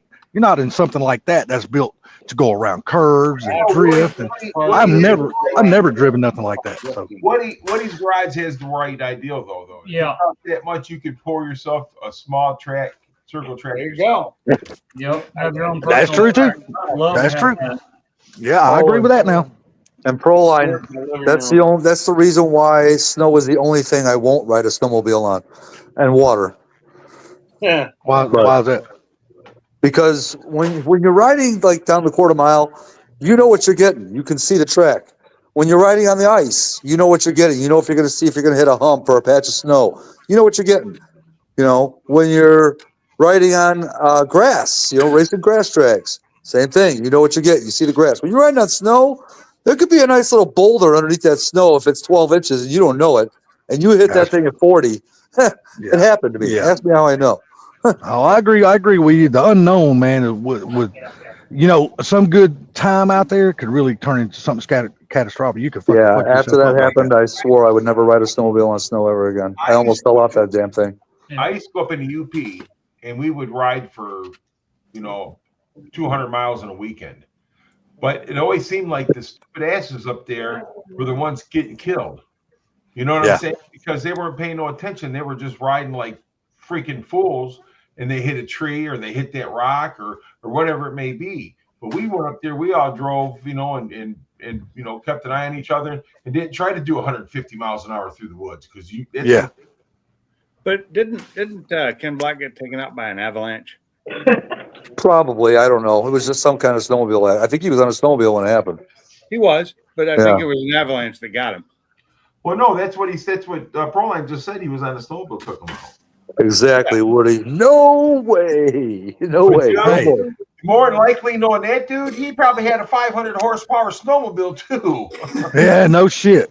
He ain't driving your everyday snowmobile like we can drive. He's driving some souped up bad motherfucker. From what I understand, he was driving Y'all have a good a one. snowmobile. It was See you out here, Boca Tool. All right. Have a good one. All All right, take it easy, buddy. See ya. But I mean, the thing about it is that nowadays you can buy these snowmobiles right from the factory with 305 horsepower. Oh yeah. My buddy, got a turbo sled that he already got a tune for and stuff. Dude, that thing on a good day will probably run high sevens. Easy. Wait, Now, 9. I've never ridden a snowmobile, so a 300 I- horsepower snowmobile, is that a fast snowmobile? I don't know. Yeah. It only Okay. weighs like 700 pounds. Yeah, like I said, I've never driven a snowmobile, so I don't know. If that. If it weighs 700 pounds. Oh. Closest thing I can say I drove it comes close to that is a damn jet ski. You know what I mean? One of those things. So I've never ridden on a snowmobile Do before. it on water. If you're doing 15 miles an hour, it feels like you're doing 40. Oh, you ain't bullshitting. You I've been in my brother's bass boat going across the damn water, fucking 85 miles an hour, dude, scared the dog shit out of me. I said, dude, if you could stop, I'll jump out and swim back to the bank. Fuck you. I ain't riding with you, bitch. Dude, Get me out. Mike's The propeller was in the water. The boat was out of the water. Yeah, that's where my brother's bass boat is. The only thing that's in the water is the fucking prop. The rest of the boat, well, the prop in the back two corners where they got the skids on them, that's the only thing on his bass boat's in the water, dude. The rest of his boat is out of the water. I'm like, man, fuck you. Let me out of this bitch. I was getting a little slip of the steering wheel. You're coming over. You're fucking gone, dude. I mean, no. Because I'm tell you what, when Look, I've wiped that on skis and on damn inner tubes and shit on water. Dude, when you hit that water, it's like fucking landing on concrete. That shit hurts. Yeah, but Otto, that guy right there. Sorry, hold on. What? Because I was stupid and got behind my cousin's boat one time on a damn inner tube. And and me and my smart ass mouth, we were all drinking and sitting around the campsite and all that kind of shit. And I'm saying, well, ain't nobody gonna throw me off no fucking inner tube. He goes, get your ass behind that boat out there and see if I can't throw you off. Yeah. That was a bad, that was a bad mistake, bro. Because he threw me off. That's famous last words. Dude was running at least 55 or 60, and that motherfucker was making sharp turns, and I was going over the whoops from the boat. Yeah, next thing you know, my ass was about 35 feet in the damn air flying like Superman. That water's like, like yeah. concrete, dude. Hell yeah, that shit hurts. I was like, nah, I ain't drunk enough not to feel this. That shit hurt. And I was young then. It still hurt. You can still feel it. It's done. Hell yeah. Fact. So anyhow, back to Phoenix. So you're just gonna put your car back pretty much to stock, right? Trying to. Are you I gonna wanted to keep the fuel system on it, but I'm looking at the rails and they bolt onto the side of the Whipple, and there's no way to hold them in place with the regular hook stuff that's going to be on there. So I don't, unless there's some adapter I can find, I don't know how I'm going to keep them. So I'll probably have to put the stock fuel system back in. Yeah, I wouldn't know because I've never looked at them up close. On air, Nicolas Cage. I just wonder if there's a damn another set of fuel rails that can bolt in its place to where you can still use the fuel system. Probably Where they could be mounted down. You know what I mean? Like I said, there's possibly an adapter, but then there's also, I noticed there's a going from the regulator to the back of the Whipple was a hose hooking it up, and I'm not sure what that was for. So I missed it when I came in. Did you finally get the Whipple and all that stuff off your car, or whatever you were doing to your car? Did you see that picture behind everybody? Oh, no, because everybody's blocking it. Not really. Hold on. There. Can you see it? Do you see the white Whipple there? Oh, let me blow my screen up. Hold on a second. I don't see no white Whipple. Yeah. Yeah, there ain't no white Whipple no more. Yeah, it's off. I pulled it off with the cherry picker. Oh, there you go. Hey, you got smart. Use your cherry picker. What is that between you and your Mustang and your wife's car? Generator. Oh yeah. Yeah, it's a little generator. Cool. I've had that for years. That's what when I had my old trailer, that's what used to power the trailer. Oh, okay. So, but This damn dog. I swear to God. Well, all I want to know is who sent this fucking cold weather down here. Y'all can take this shit back. Oh, sorry, I forgot to put a bow on it. You're welcome. It is It ain't that bad. 50, 70 degrees here, brother. We say go see Salty.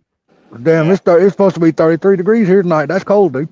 We sent it to you. well, I won't be outside, so I don't worry about it. My dumb ass is standing out here smoking cigarette like a fucking idiot. Yeah, see, I quit smoking 10 years ago, so I don't have to worry about that no more. Yeah, just quit smoking, Hey, Salty. Hey, Bounce Mike, up. where did you find those two old heaters? eBay. Oh, okay. I didn't know if you found them locally or something. Like, I haven't seen those since I was a kid. Yeah, same here.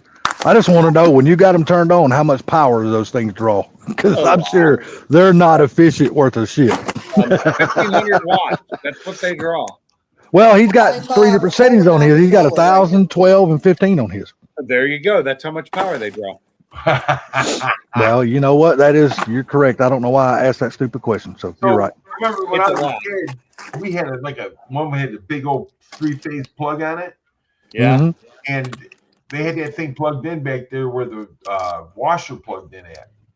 And so I would happen to walk out there, and because I couldn't sleep, so I was just a kid, like 11, 12 years old. I wouldn't have walked out there, dude. That house would have burnt down.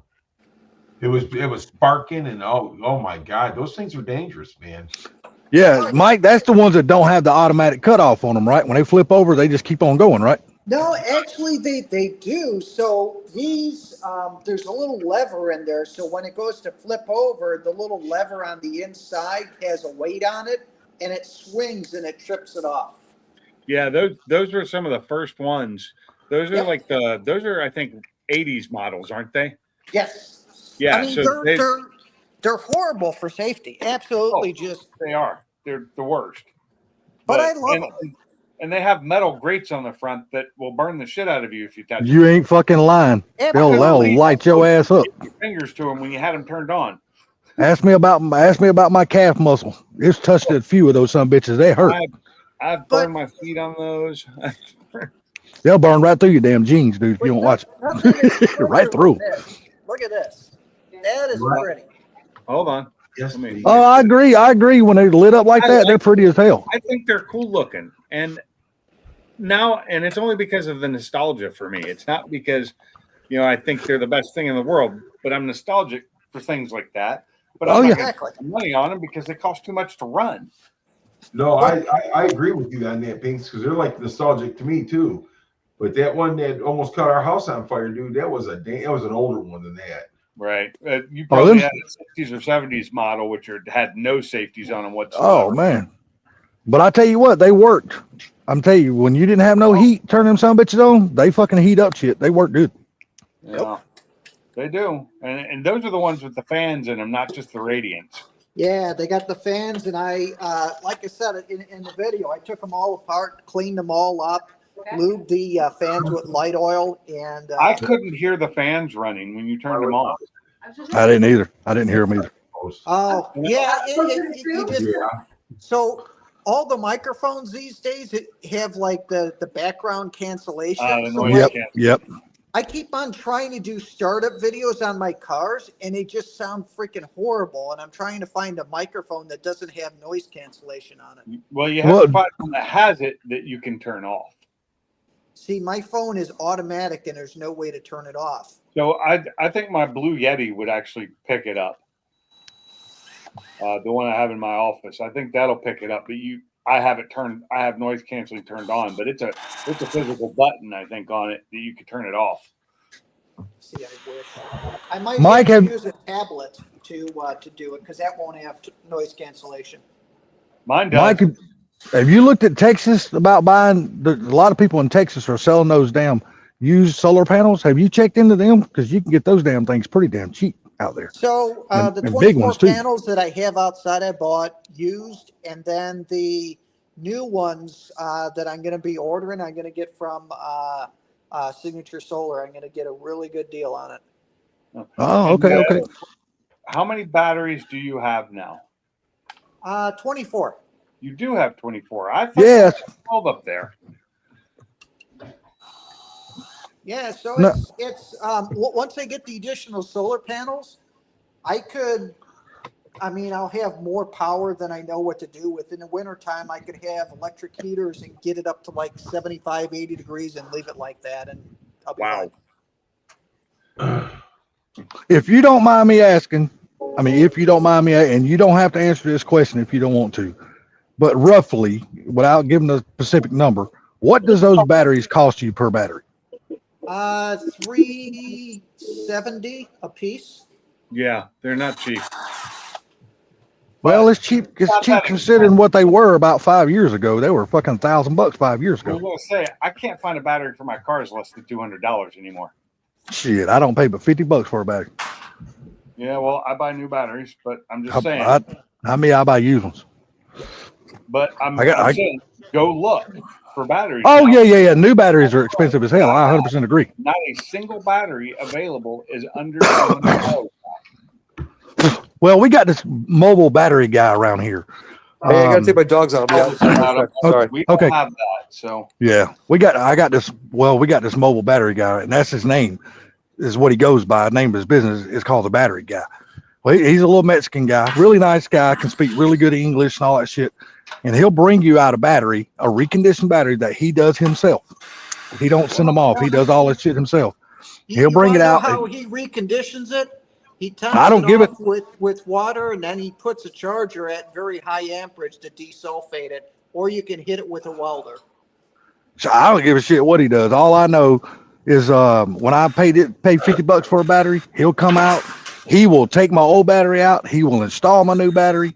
He will bring a voltage tester. He'll test everything, and that dude gives me a 6 months warranty for $50. And I'm like, people are testing a battery with a voltage tester. you know, I'm like, you know what? I am your hook. I'm your Huckleberry. For $50, I'll buy a battery every fucking time I need one. But see, You know buy what? the I've battery- never had a having to buy $50 batteries one. every month. So No, dude, I'm telling you, I have never had one of his batteries go bad. Never. I have never had one of his batteries go bad. Never. then why do you have to buy more than one? Because I changed vehicles. Oh, What's up, well, so David? you don't know that they don't go bad as soon as you get rid of the vehicle. Yeah, well, I don't know, but usually, you know, the white Silverado that I just sold last year. Well, I had a battery and I got it from him. But as soon as I got the truck from my brother, about a month and a half after I had the truck, the battery went dead, and I needed a battery. So I called him. He brought me a battery. I drove that truck over a damn year and a half with a $50 battery, and that son of a bitch never failed, not one time. So if it goes out every year and a half and all I'm spending $50, I'll spend the $50 every year and a half. Don't hurt my feelings a bit. Flower Bridge. So simple as this. David knows what that means. If I'm buying and selling cars, you're damn right, Salty. That's exactly what I'm going for. But Hey, I'll if be back in a second. I'm buying a car and I'm driving it every day, I'm buying a new one. Yep. All I'm saying is the luck that I've had and my brothers have had and my cousins, because we all use this same guy. All of us together, we have never had one of his batteries go bad. Never. They've always lasted for a long. We get more than my brothers. They don't change cars like I do. So they'll have their batteries 3 or 4 years, and they only spent $50 on that battery. I got a question. How many of these cars are like new cars? My brothers don't have anything but brand new cars Then why is he having to buy batteries for him then? because the new batteries ain't worth a fuck. Because the new cars got so many goddamn electronics in them, they just kill batteries. I That's why they have AGM batteries in them now. I disagree. My wife, her car is what, 2018, bought it in March, Yeah. and her battery's still running just as good as ever. Well, no, I'm not going to say every new battery is bad, Gary. I'm not going to say that. I've never had an issue. Most batteries usually last about 5-6 years. Yeah, a good battery will last that long. I've got batteries that I'm gonna need to change soon because they're dying, but that's because my Mustang is still running its original battery. My Focus still had its original battery in it. That's 17, right? Your bus is a 16 or a 17? 16. So there you go. I mean, I've seen them last 10 years, you know. The Focus is a 14, but it had its battery changed out probably before I bought it. It's not the original battery, but I've had it in there since I bought it. But if you get a guy that rebuilds these batteries and they know what they're doing, their batteries are good as new. But I mean, if I buy a new battery, I'm getting a couple year warranty on that thing. Well, yeah. I agree with that. But y'all see, I never buy new vehicles because I can't bring myself to pay the money that these manufacturers are asking for these new cars now. Yeah, they've got a little spendy. I'm a cheap ass and I've always lived my life like that. So usually I always buy. Who the fuck is this? You buy who the fuck is this? I wouldn't buy them. No, somebody's pulling up the goddamn road out here. Who the fuck are you, dude? You live in an apartment building, don't you? Yeah, but you got to remember the side of the apartment complex I live on. We've only got 5 parking places on this whole side. That's how short the little driveway is. Then you got somebody in a all black SUV pulling up here really, really fast, and all of a sudden just fucking stops and throws it in reverse, starts backing back out. Right. I mean, as soon as you pull in, you know it only the whole length of the driveway is only about, I don't know, maybe 90 feet total. That person that went, oh, I took a wrong turn. Let me get the fuck out of here. Right. Yeah, but you know that before you drive 90 fucking feet. As soon as you turn in, you know it's a dead end. Why keep driving 90 fucking feet when there's no place to turn around because all 5 parking spots are taken up? Now, Downhill Daddy, I have bought rebuild alternators. I've had some good ones and I've had some bad ones. Same here. I've had that same thing with starters and alternators. I've done it with starters as well. Yep. Right. There you go. And another thing is that, so I used to sell a lot of alternators back in the day. You know, people coming here buying for $15-20, whatever. And so my thing was, to me back in the day, that was what my saying was, is a used parts improvement part. That's right. Yeah. I'm that same way today, Gary. If I get a new alternator or a starter now, I don't never buy the brand new ones at the parts store. I always buy a reman. Every time. I always buy a reman.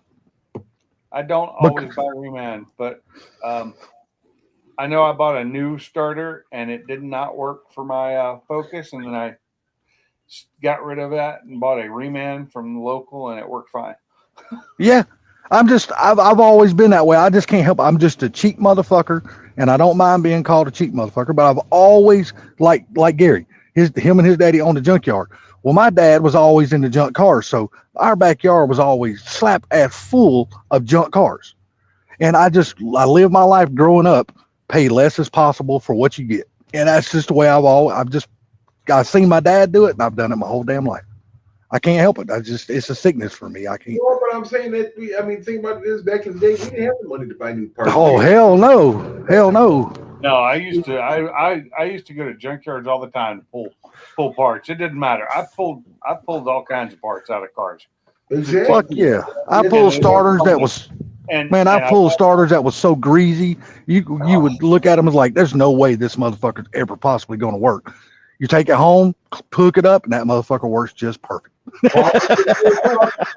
Anytime you buy a greasy ass starter or alternator like that, don't clean them up because they're not going to work afterwards. Exactly. I agree. I bought plenty. I've bought plenty of alternators out of junkyards, and I think one time I bought one that didn't work. I took it back, and they're like, "Fine, go get another one." Yeah. See, that was always a good thing about the junkyard. When you get home, it didn't work, you take it back. They usually let you bring it back, swap it out for something else. So I never had a problem with it.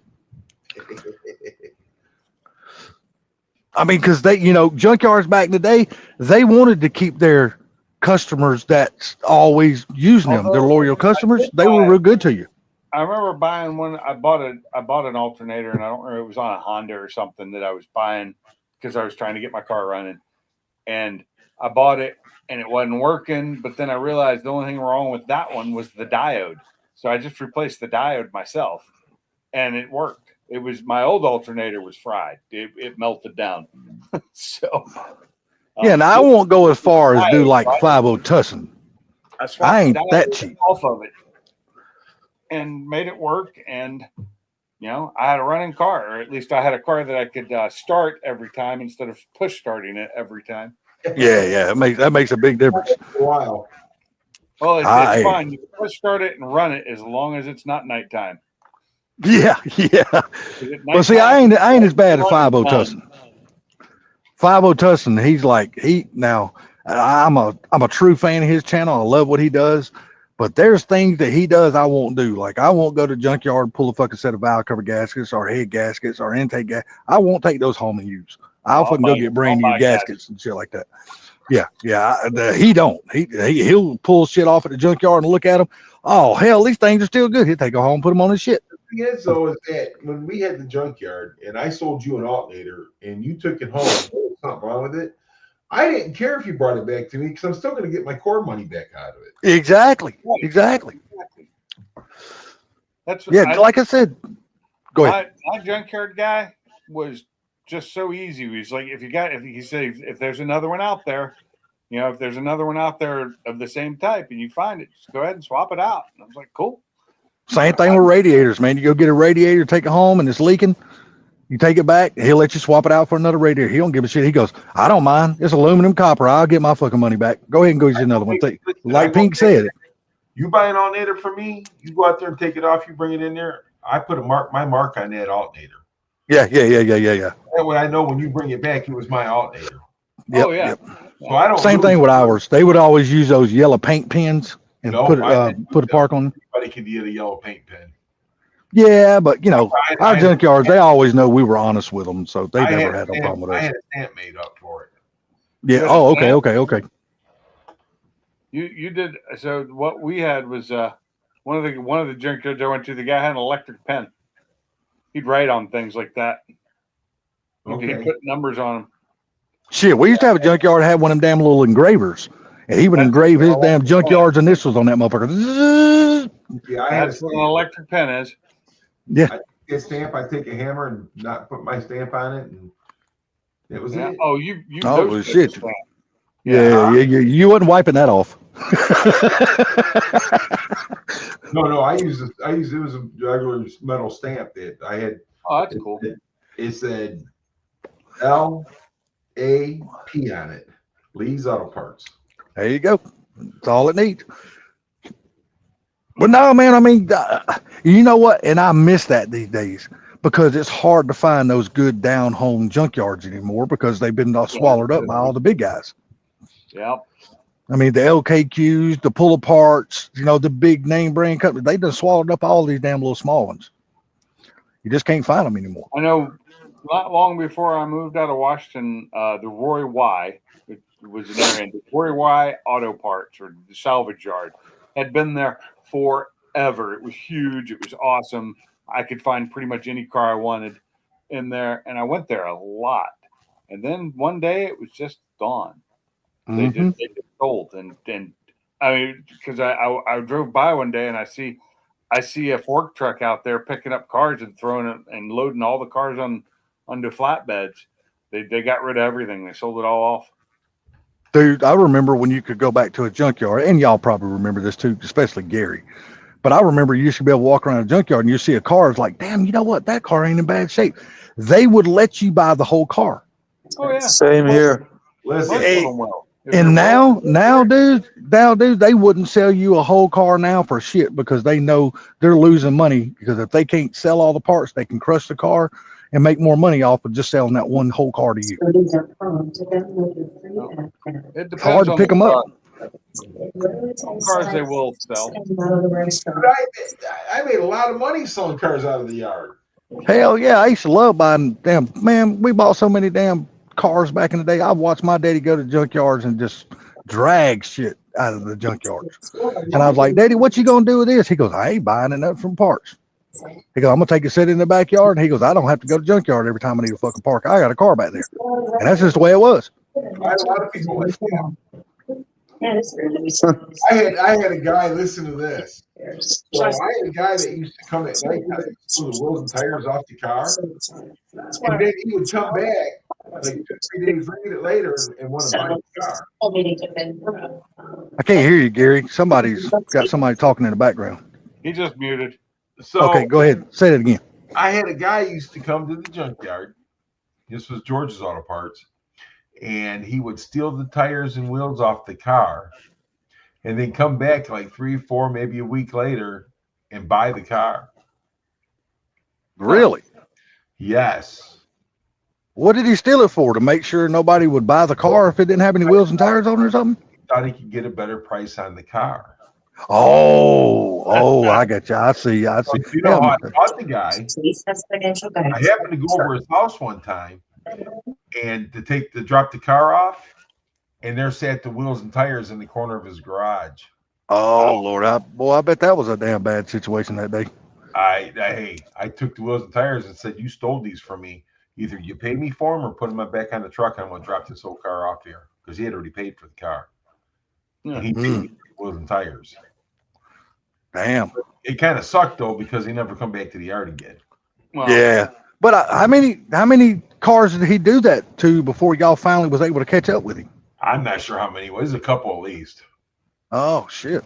But he did it a couple times. And when I dropped that last car there off, there sat the wheels and tire. And I know my cars when they come in because I used to have a check sheet. Yeah, you just have that damn inventory. What's on the damn car? Hell yeah. The cars would come in, I'd do the inventory on them, and then I'd put the junkyard number like 00001, and then go on. But I mean, so when those cars come on there, I used to mark the wheels and everything because that's what when I sold them, I knew, Yeah. Now that you're thinking about it and now that it's gone, do you ever miss that life, living in the junkyard life? Do you ever miss that sometimes? I don't miss the thievery. Well, yeah. I'm just talking about the good days when it was fun without the theory involved. Back in the days when my dad was young and I was young and dumb up and learning and stuff like that. Oh yes, I've learned a lot and I do miss those days. Yeah. I imagine. A lot of the guys that I learned from growing up and stuff in the junkyard, a lot of those guys are passed on, and I miss that, Yeah. Stuff like that. It's like that 55 Chevy I got to go look at. That guy, he showed me a lot, When do you think you're gonna make it over there finally look at that car? Breaks. Probably next week. It's supposed to be like 60 or 70 degrees next week. Nice. Oh, okay. There you go. Well, how's your job doing? Are you able to finally have any time to come home and do anything now? You ain't at the hall all the time? I've been working on Fairmont pretty much every day. Oh, okay, good deal. I imagine you glad of that right now. Oh yeah, downhill daddy, you are exact. I was exposed to all the cool cars. My dad used to buy some really cool cars. I'd fix them and drive them. Yes.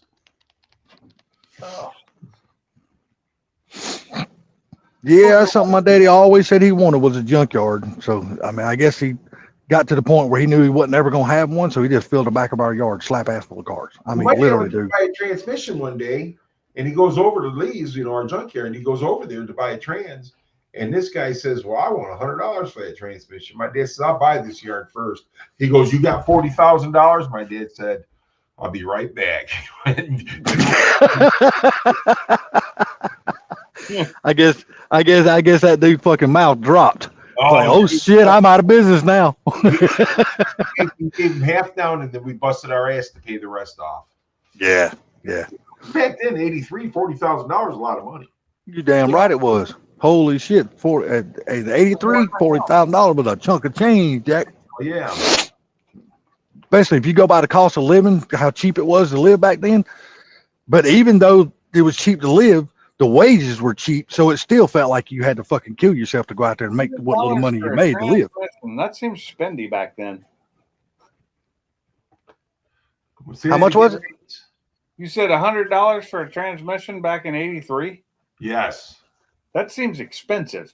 It was. That's what my dad said. I'll buy this whole junkyard before I give you $100. I mean, like I remember when I bought an 80 a 5-speed out of an '89 Mustang for my Mustang, for my Pinto, but that cost me like $30, and I thought it was a lot. Trust me, I get it, man.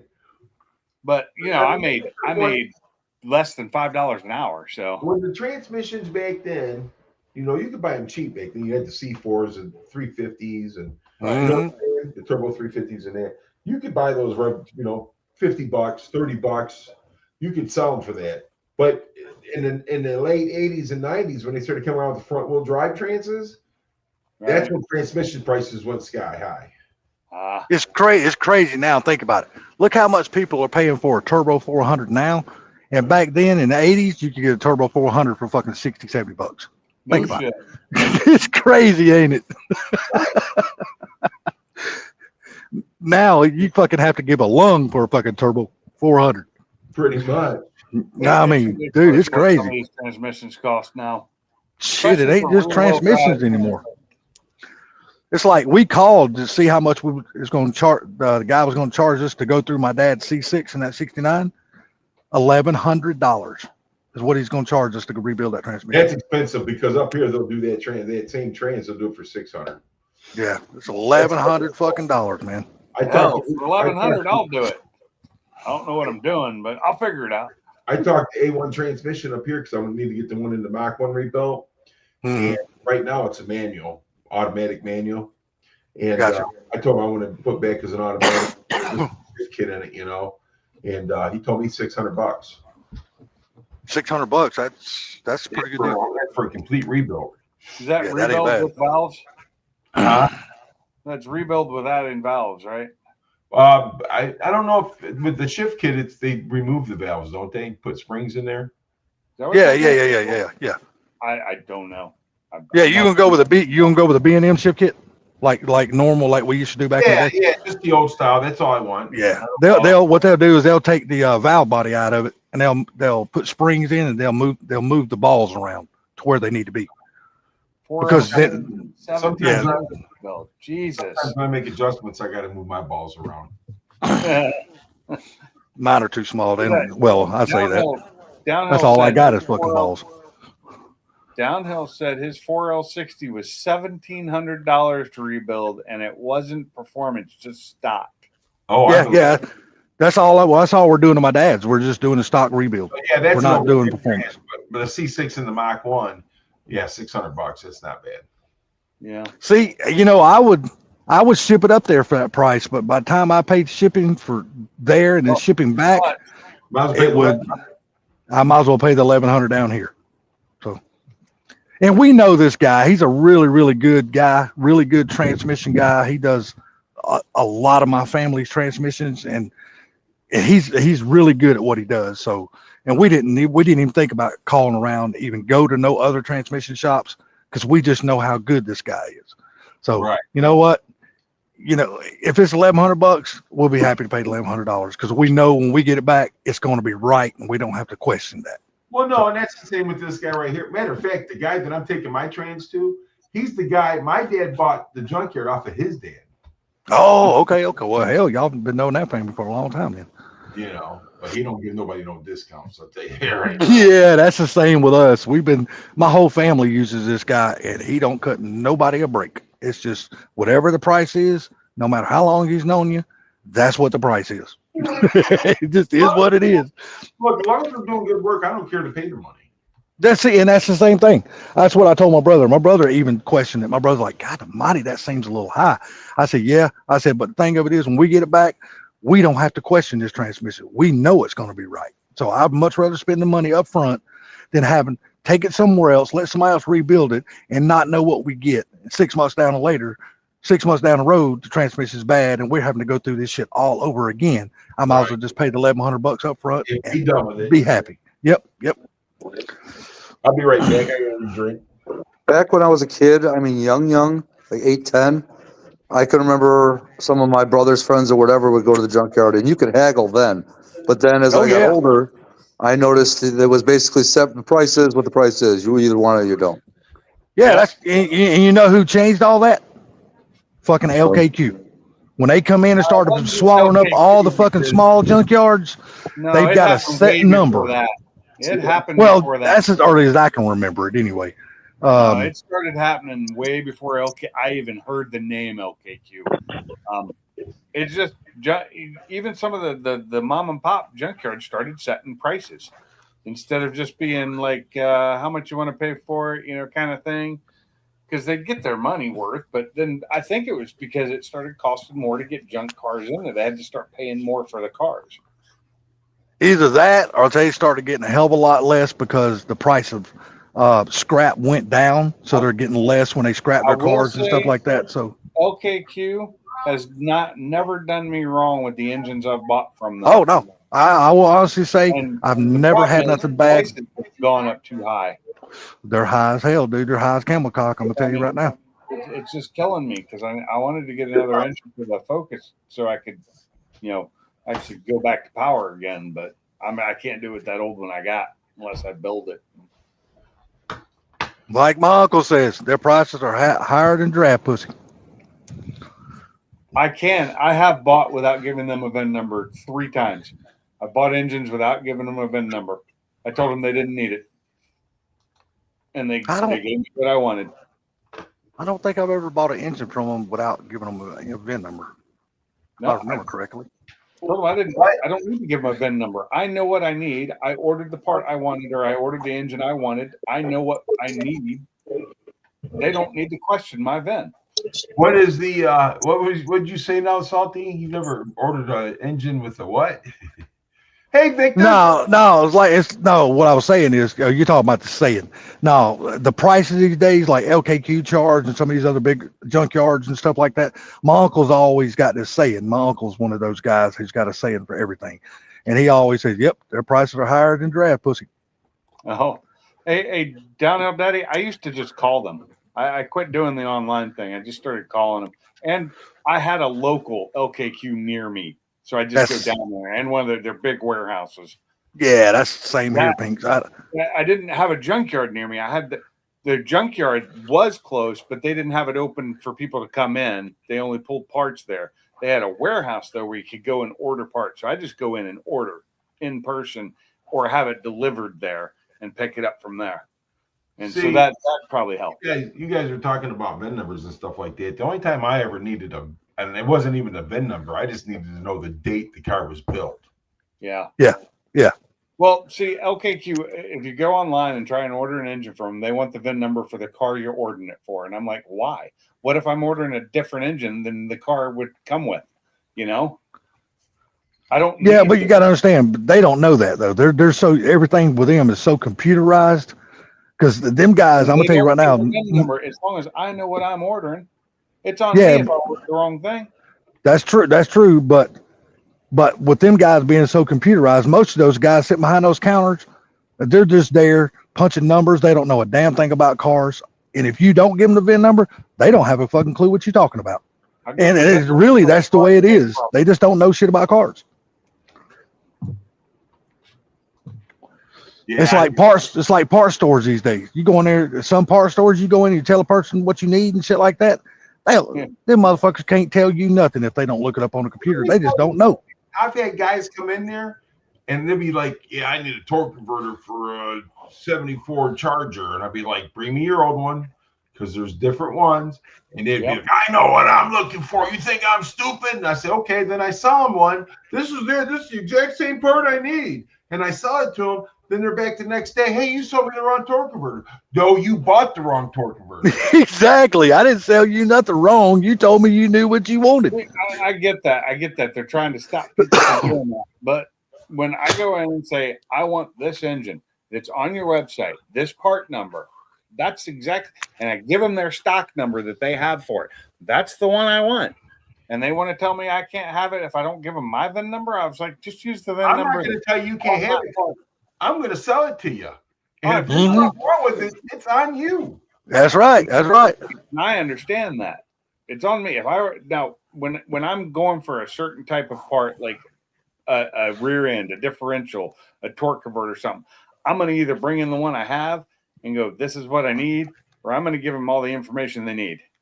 Nope, I get it. But yeah, That's you just bring your alternator in here to make sure you're the right one, because some of them have exactly. Do that.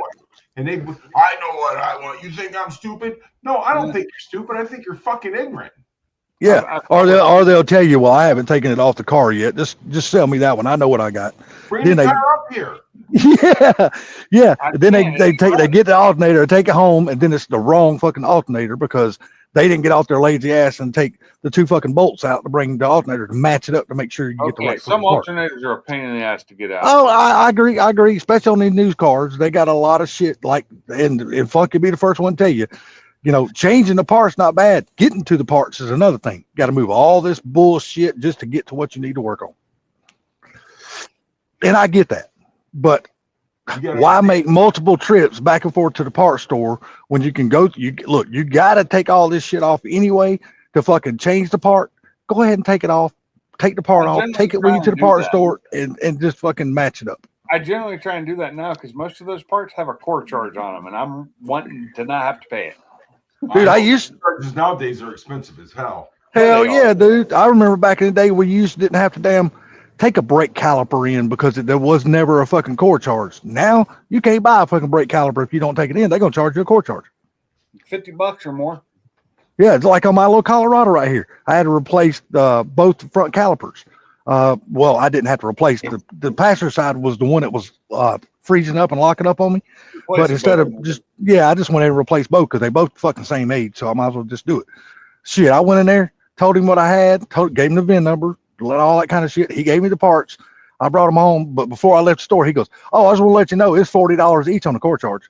I'm like, "Goddamn, dude, they only cost me $60 each, and you're gonna charge me almost 3/4 of the price for a core charge?" He goes, "Yep." He said that. He goes, "Look, I work for O'Reilly's. I don't set the prices." He goes, I ain't got no choice. This is what they say charge you. This is what I got to charge you." What is the last alternator I bought from AutoZone or O'Reilly's was a $200 core charge on a $150 alternator. Holy shit. The point is that they can't find the casings for those anymore. Yeah, that's true. It's like for a while there, they couldn't find the casings for the MT82s. I used to take 55-gallon drums, and I would cut holes in the sides for handles so I could put a chain and pick them up with my loader and send them back to the core buyer's truck. So that way, and then he would bring my old ones back. So we would just kind of rotate them. And I'm telling you, there's times that I would get out of a drum, 55-gallon drum, I'd get $700-800 for cores out of that drum. Wow. Damn.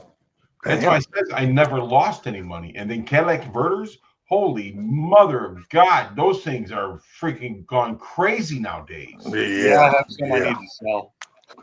Man, I'm telling you, down here now, it's gotten so bad down here. Dude, it's almost like they call the police department to verify when you take a damn Cadillac converter in anymore. You almost got to have the paperwork for the damn car anymore to prove that you own the car that the Cadillac converter came from. Because the people are stealing them. You do. Yeah, You do. man, it's crazy. I don't even fuck with that shit. No, it's the whole downpipe. It's the downpipe with the cat in it. Oh, it's like my truck, my Colorado. It sucks taking the Cadillac and buying another Cadillac converter for that because the goddamn Cadillac converter is made to the manifold. Well, So you don't just buy the Cadillac converter. You got to buy the whole damn Cadillac converter manifold assembly. That son of a bitch is $600. that's one of the ones on my Mustang. The stock, one side it's built into the manifold, the other side it bolts on. That's the stupidest fucking thing. I don't know why these manufacturers do that shit. Because look, Money. the damn nothing wrong with a Cadillac converter. I mean, nothing wrong with the manifold. I just need the Cadillac converter. I don't need to buy the whole goddamn unit because ain't nothing wrong with my damn fucking manifold, asshole. Well, there is because the cat converter that's on it doesn't work anymore, and that's part of the manifold. So And there that's- is nothing that's- wrong with it. Well, I just think it's bullshit, and they should go back I to the way it agree. used to be and make it fucking independent from each other, so you can just change the part that's bad. How much is a good Gen 2 MT82 worth? If it's just stock, it's not. I don't know. I don't think they're worth their fucking weight. But and Ben Calamer sells them. Yeah, I have one of his, and I don't think they're all that great. I'm Shit, pissed I off at them, no. I'd be lying if I even I'm tried to actually not down. pissed off at the transmission. I'm pissed off that it broke within 1,000 miles, and I had to pay $1,500 to get it fixed, even though it should have been covered under warranty from them, and it should have cost me less than $500 to have it fixed. Yeah, I'd have been a little bit sore about that damn shit myself. Yeah. Well, like I said, things have changed so much anymore that, it's hard to get the parts. It's hard to get cores. So these cores are expensive. I never had to do nothing with the VIN numbers or anything because I had a license at the junkyard. So I could sell the Cadillac converters. Of course, whenever I need to pay the taxes or anything like that, I go start the loader up. I cut off 10 or 15 converters and pay our taxes and everything. Yeah, hell yeah, no doubt. I don't blame you. I mean, goddamn, look Now you only look have what to they're pay off worth. like 3. Yeah. If it's look what they're damn worth, man. I mean, holy shit, dude. Some of those big GM converters, they call them a loaf of bread. Those things, I was getting up to $600-700 for them. I mean, now you know why. No offense, and I'm not praising these motherfuckers, but now you know why people going around stealing them. Like, hey, why go work? I just steal a Cadillac converter for 3 or 4 or 5 of these motherfuckers, and I have a whole month's fucking paycheck anymore. I'm like, something. Y'all I don't know if I'd say a month because they basically get, traded in, not traded in, with scrap money for it. You know what I mean? Scrap money. Look, Sublime, scrap money for a Cadillac converter. Some of them bitches, the scrap will give you over $1,000 for that damn converter. No, well, I mean, if there was some worth Bullshit. a couple grand, I know that, but that still doesn't mean they're going to get 50% of what they're worth. Gary, am I wrong on this? I say that again because I was reading something. Like, say if a thief steals a $2,000 Cadillac converter, how much do you think would he actually goes to scrap it to somebody else? Well, this is what happened. So I know here in Michigan that if you bring a Cadillac converter to the scrapyard will buy that Cadillac converter off you. They will not pay you that day. And they only give you a certain amount of money for it because you don't have a license or the VIN number for that car that it came off of. Mm-hmm. Yeah, But you gotta so it's been- understand. Yeah, they don't But you get gotta that understand, much. Sublime. They're not just taking one Cadillac converter to the damn scrapyard. Oh, I know. Thieves are taking 4, 5, 6, maybe I know. 10. They're All getting a I'm hell of a saying is paycheck when they leave. All I'm saying is he's not making a month's pay when he's bringing in 4, 5, 6 converters. That's all I'm saying. Well, you just don't. Maybe a week's pay, but not a month. Well, you don't know how some people live. Some people don't live spending a whole lot of money. So, But the, I mean, Well- if they get $2,000, I mean, hell, that might last them a whole month. but the thing about it is, Yeah. they might not get that check for that month because they might have to jump through hoops to get paid for them. Yeah, no shit. No shit. Because if you don't have it, like I said, I had a license. I could take Yeah. them in and sell them because I had my license number.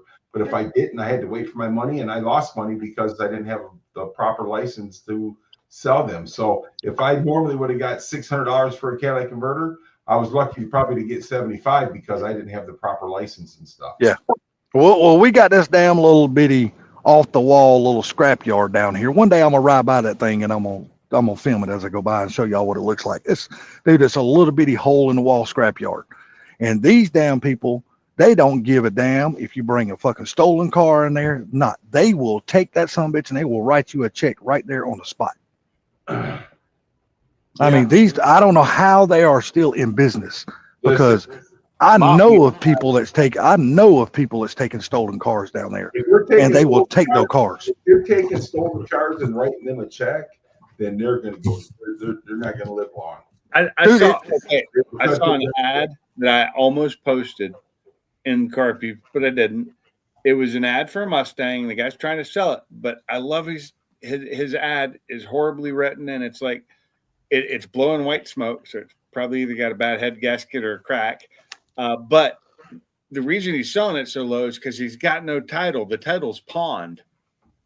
What year model is it? Is it the ad? He pawned the title is pawned. Or you can't sell it legally. Well, and he's not selling it with the title, like getting the title. You know, you buy this for this amount of money, we'll go get the title for you. No, it's pawned. So he's selling a car he doesn't own. Yeah, but see, the thing about it is, like this little scrap yard I'm talking about down here, and it's funny because when somebody will bring a whole car in there, no, it doesn't matter what year model it is, but as soon as they bring it in there and it go across their scales and they write that person a check for that thing and the person drives out the driveway of that place, you will see that company have 2 or 3 guys out there with sawzalls and they'll cut that whole fucking car up in pieces. And then they'll scrap that motherfucker. They're going to get caught, especially if they're writing checks. Dude, I'm telling you, man, I don't know. And they have been in business a long time. I don't know if they have changed ownership because the guy that used to own that place, he wasn't like that. But if it has changed hands and the people who owns it now is doing that shit, I'm telling you right now, especially with all this the new regulations and shit are coming out. Russian mob. Didn't you know that? Dude, I don't know how people are still brave enough to be in business doing that kind of shit. When they're cracking down so hard on people that are doing that kind of shit. Yeah, but the way the new government and federal regulations and all that shit coming there. They got money. They don't care. Damn that, man. You know, a lot of times money can buy you out of things. But dude, I've even seen rich people fucking go to jail even though they had all this money and expensive lawyers and shit. The mob here, the mob or the mafia, one of the two. And they do what they want. Well, I will agree with you on that. They do. Well, my question is are they Arabics? I don't know, Gary. I hadn't been in there in a long time. But I know people who take stuff up there and scrap it. Because I'm going to tell you something right now, dude. They get away with freaking murder. Yeah, we used to have a junkyard up here that I used to go to all the time and buy shit. Well, the owner passed away, and now I used to call people names, and I'm not going to do that anymore.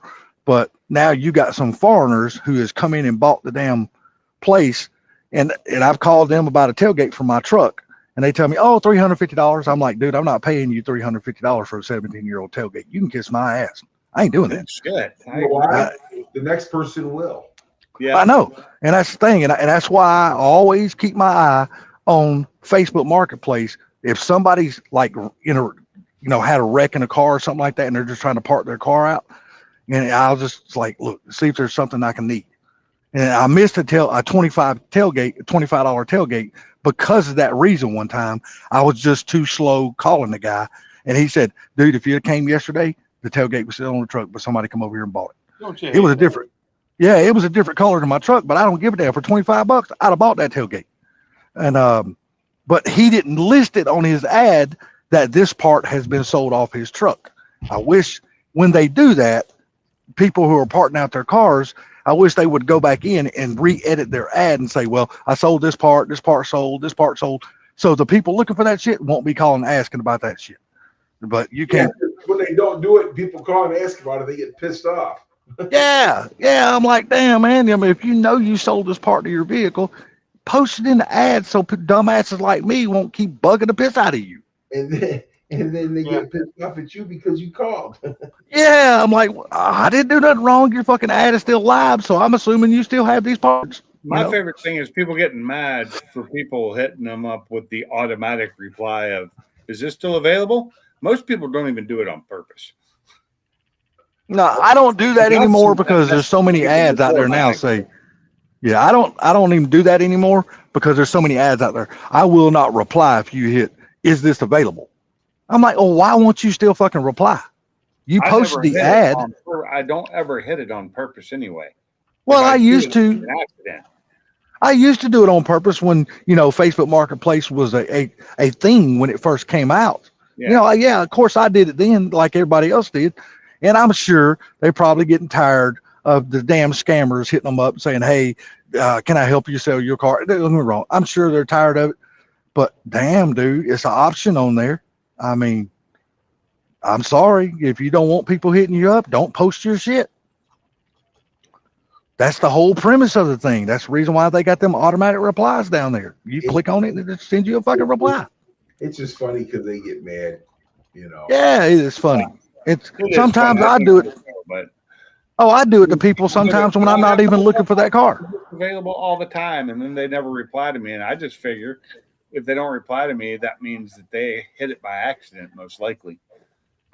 Oh no, I do it to people just like when you read some of the ads, they say, well, I will not reply if you hit, is this still available? Sometimes I'll click that They motherfucker reply 10 to times just to piss them off.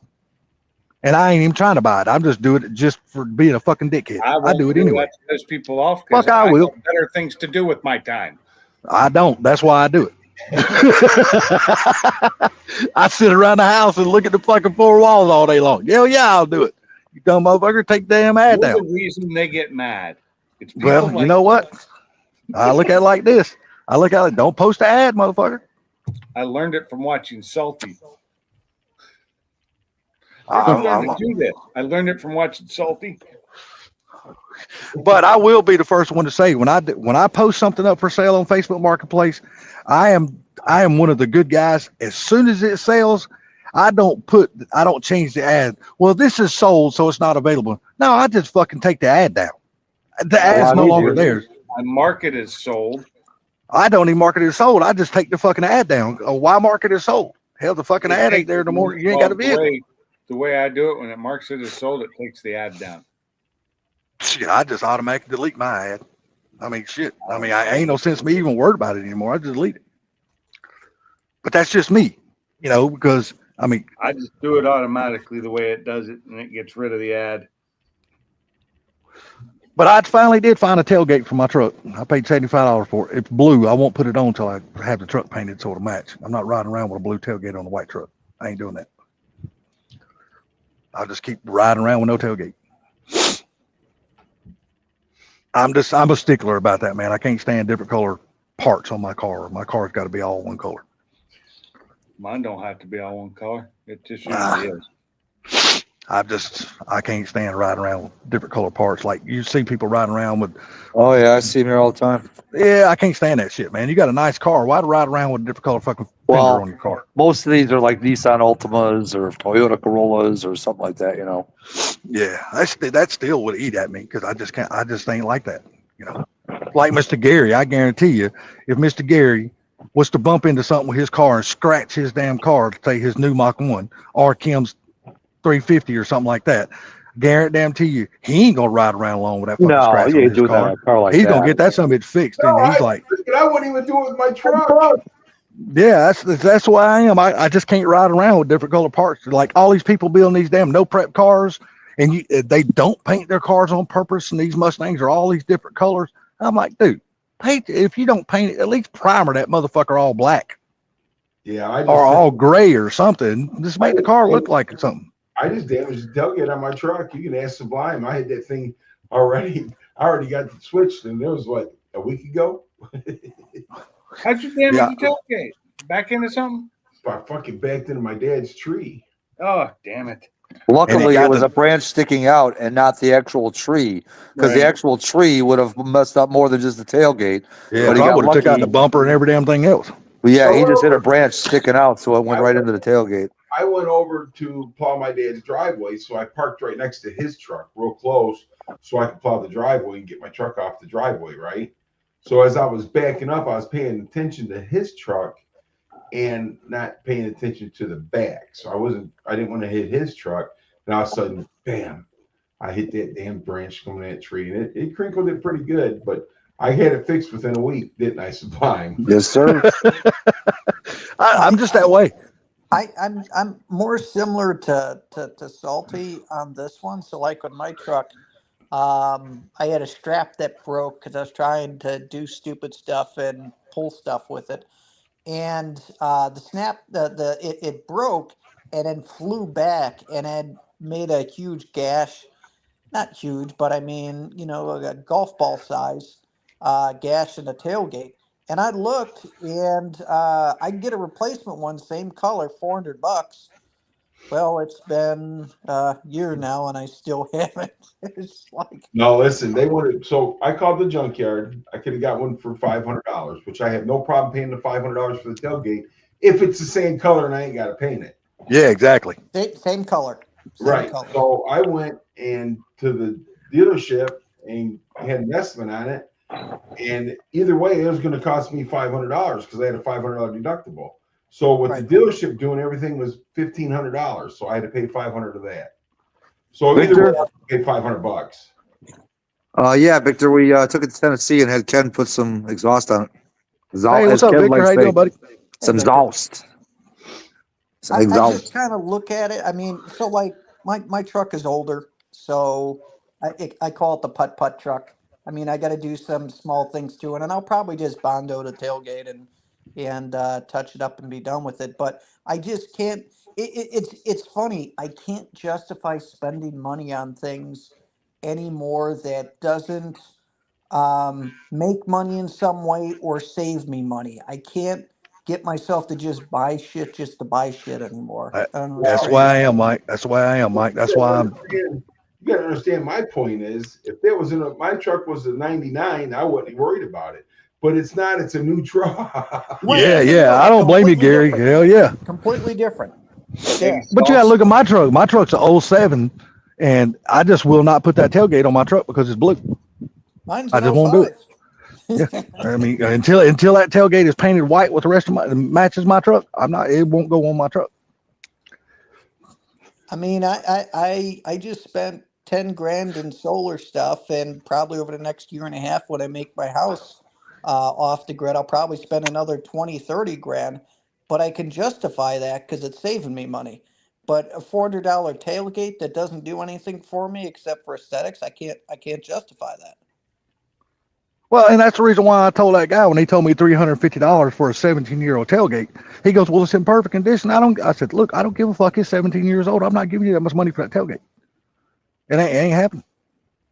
But the strange thing, Gary, and I can't justify buying a new car again either, or hell no. getting anything newer. I'm happy with the old stuff.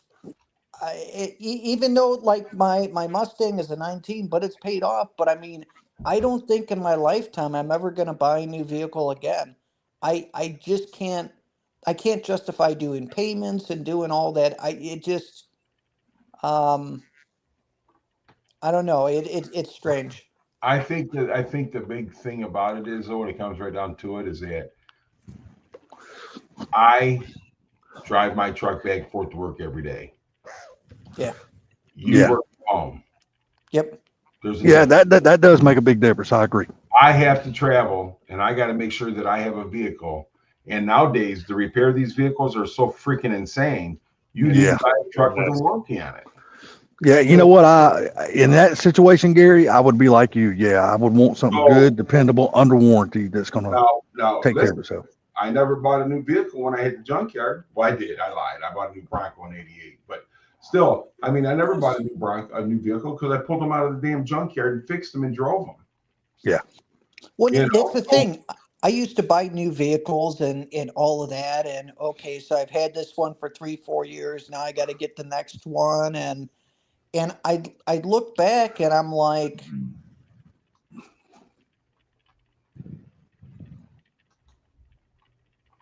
What? We lost him. We lost them. Yeah, I thought it was me. I thought the damn Bluetooth died or something. oh no, He I'm quit. here. Can you guys hear me? Yeah, we can now. It's gonna Oh, die sorry off about there. that. My screen went blank. But it's I'm happy driving my $3,000 Mazda RX-8 to Walmart now. I just don't.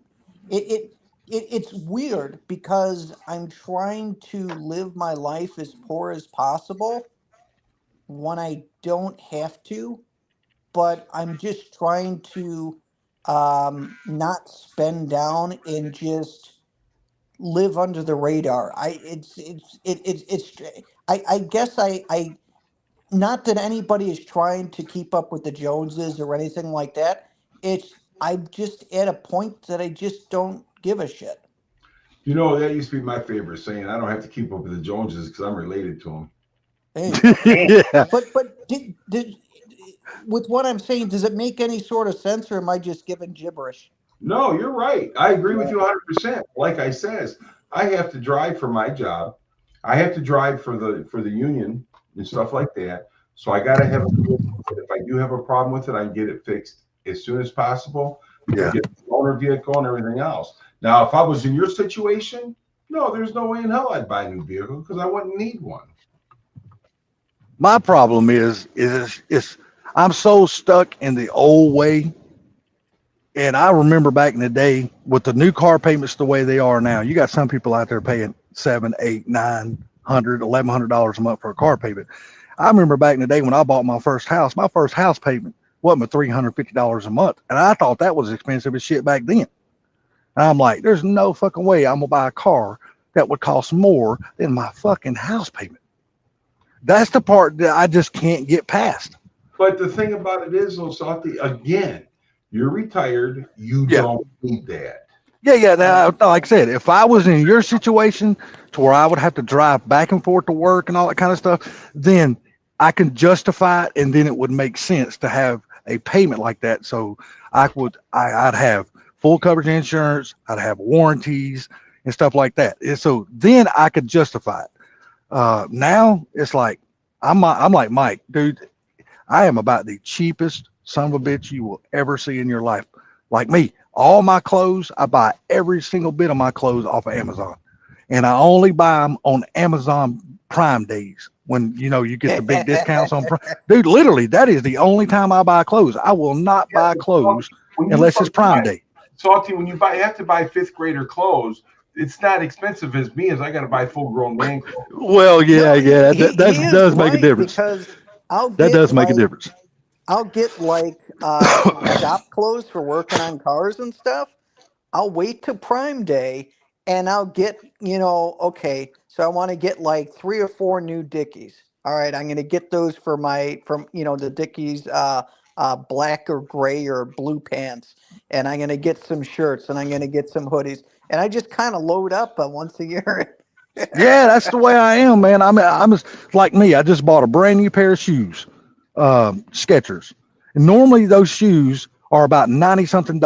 Well, I waited till Prime Day. I got the bitches for $42. And I'm like, hey, I'm your Huckleberry. If I can spend that kind of money, I'm like that all day long. I'm just that way. I'm just a cheap ass.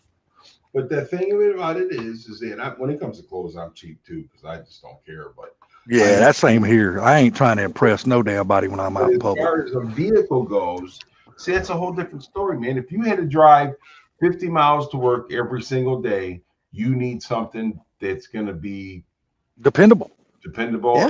And get it fixed if you need to get it fixed. Yep. If I get to a point where I get, because I always say, yeah, this is going to be the last truck I buy. But when I get the miles on it, because I do a lot of driving, I think to myself, man, if I go to have this thing fixed, it's going to cost me a ton of money. So I go, yes, sir.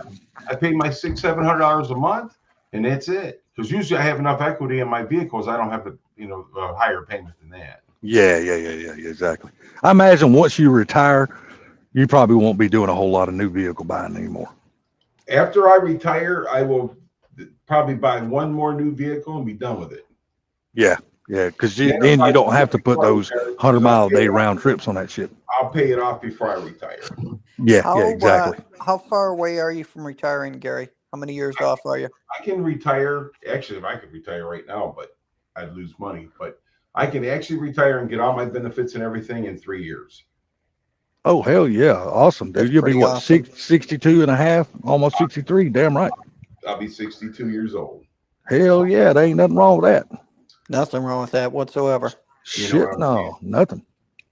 I'm not rich. I ain't never going to be rich, but I will be able to live comfortably. And Keep that's, you listening, know what? Gary, And that's all that matters. That's all that matters. See, I'm totally different than a lot of people. Like, Sublime. I put Sublime in that category. I'll put Pinks in that category. Probably even you, Gary. But I have never had a desire to be rich. I've never had that desire in my life. All I want to do is just be comfortable. If I'm comfortable, then I'm happy enough. That's good enough for me. That is rich. Being comfortable. Well, I mean, there's but you got to understand, there's different levels of comfortable though.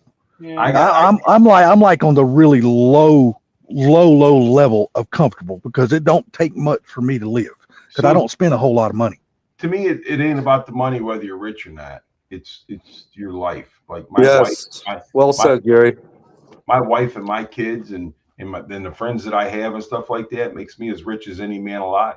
Yeah, exactly. I 100% agree with that. The thing is, it's not what you make; it's what you save.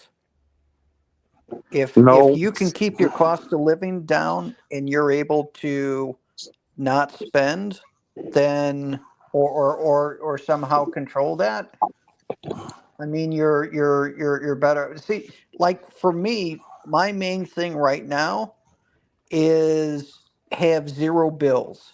Move towards that to where just get my cost of living as low as freaking possible. Because my big concern is shit's going to hit the fan very soon.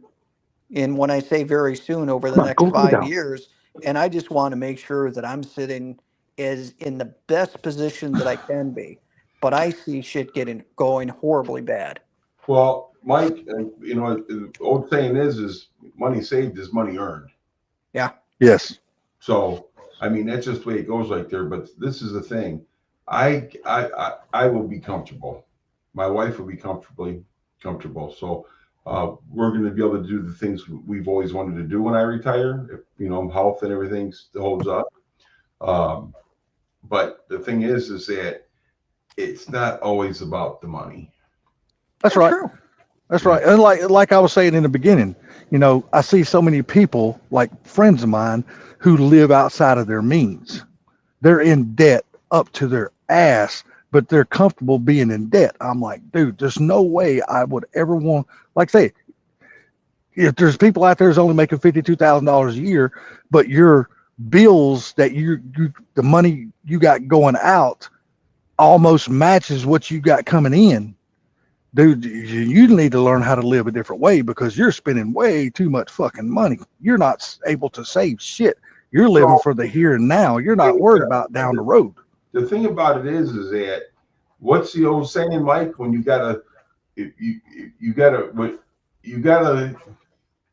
house payment should be less than what you make in 1 week. Correct. It should be Yes. 1 week or less. Yes. Yep. So that way, the rest of the bills that you have are the other week's coming. You know what I'm saying? Yeah, but when you only got one salary coming in you should and be you're able to making a percentage of your check every week is what I'm trying to say. Yeah. The big I agree. the big thing is, have you guys ever seen the movie The Gambler? Yep. Which one? You talking about with Kenny Rogers? No, the one Okay. that has the guy that was in Roseanne Goodman. He has a small section of the movie to where he talks about you get $2.5 million in the bank, you drive your foreign shit box, and you have a new house with a 25-year roof on it. And he says that's your fortress of solitude. Then you have fuck you money. So if your boss says do this and you don't want to do it, you say fuck you. You're in a situation to where you have a new boss and he's an asshole, fuck you. And you're doing things from a position of strength because you're in a situation that's good. And that's kind of in a way how I look at things. It's like if you have a massive monthly nut that you've got to meet, you're stuck at that job. You're not Oh going to be yeah. able to move. I mean, I've been there. I went bankrupt before because I had a business that went under and I had a massive monthly nut that I had to meet. And that was back in the early 2000s. And my bills that I have now are less than what they were back then. And it's been 20 years later. So, Well, then you understand, I mean, that's the thing of it is what you had to do to change that. And you Yeah. changed it. So you did good, Not many people catches that, Mike. And how many times I got a buddy of mine that's been bankrupt like 4 or 5 times. Yeah, I got friends like that too, Gary. And people don't learn, man. They keep getting themselves right back into it. Like I said, you take somebody making $52,000 a year, which is $1,000 a week. That's gross. That's not what they're bringing home, but they live. I don't understand it. They live off of their gross instead of their net. And I'm like, dude, you just can't live like that. Dude, all you're doing is spinning your wheels throughout your life. You're never fucking getting any traction. So You just can't live that way. If you have 4 or 5 kids, man, it's kind of hard to live any different, Salty. Now, if you was living on your own, then I can see that and understand that. If it's just you and a wife, that's one thing. But if you got you, your wife, and all your kids and everything like that, it's hard to live like that off $1,000 a week. that is, no, you're absolutely right on that. Yeah, Kind of but switching gears, Gary. You had mentioned that you want to retire to where you're comfortable and you want to do certain things as long as your health holds up. What kind of stuff do you have on the bucket list or retirement list that you want to do? My wife wants to do some traveling. That's basically it. Okay. Where do you guys want to go to? She wants to do some Is it traveling. raining? Places that she's never Hey, been before. the phone's getting wet. Stuff like that. But the thing about it is that we'll be good. We'll be able to do that kind of stuff. That's awesome. Salty just fell off the page, but so I mean, like I says, I'm not rich or anything like that, but I'm set. How's that? That's really good. That's really good. But again, my wife works a full-time jobs and she does really well, and that helps. Oh yeah. So it's not just one. It's not just a one-income family, man, and that makes a huge difference. Yeah, we used to have 2 incomes. We don't anymore. And the difference is like what? Oh, it's a huge difference. Exactly. And because you've had it and now you don't. So you see, what's going on. Salty needs a link. I saw that. I just But get. I mean, when it gets right down to it, though, we live and we learn. But some people don't never freaking learn. That is true. That's like Sublime, dude. I don't learn. That's like Sublime, though, dude. He works his balls off to Yes, have he does. and that's the thing about it is when is he going to be able to retire? That's a good question, man. right? My phone gets fucked up. Oh God.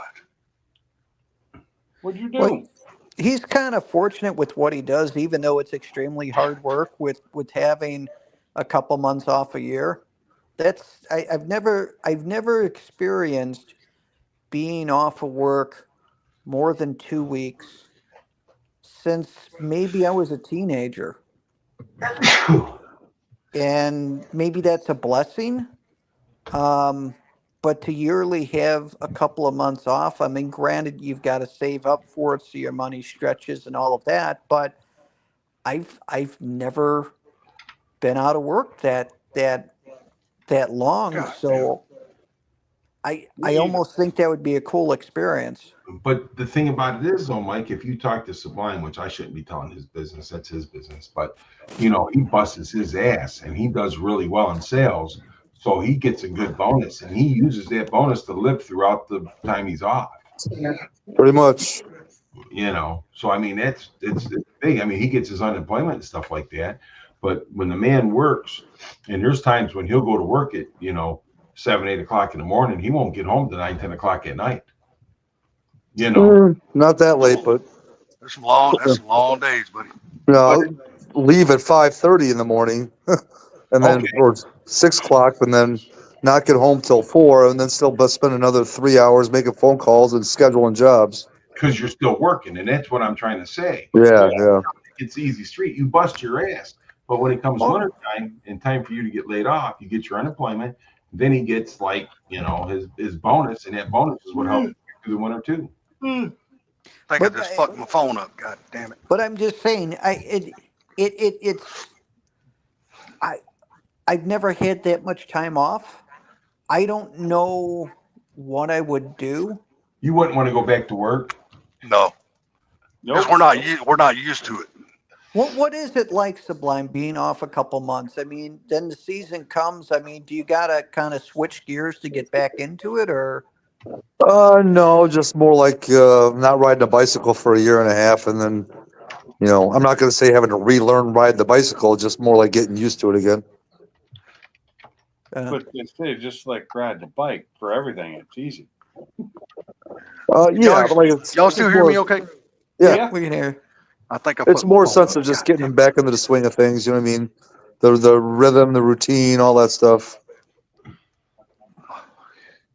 So I mean, it's something that he goes through, and it's something he's been doing pretty much his whole life. Oh, So how long until the season starts again for you?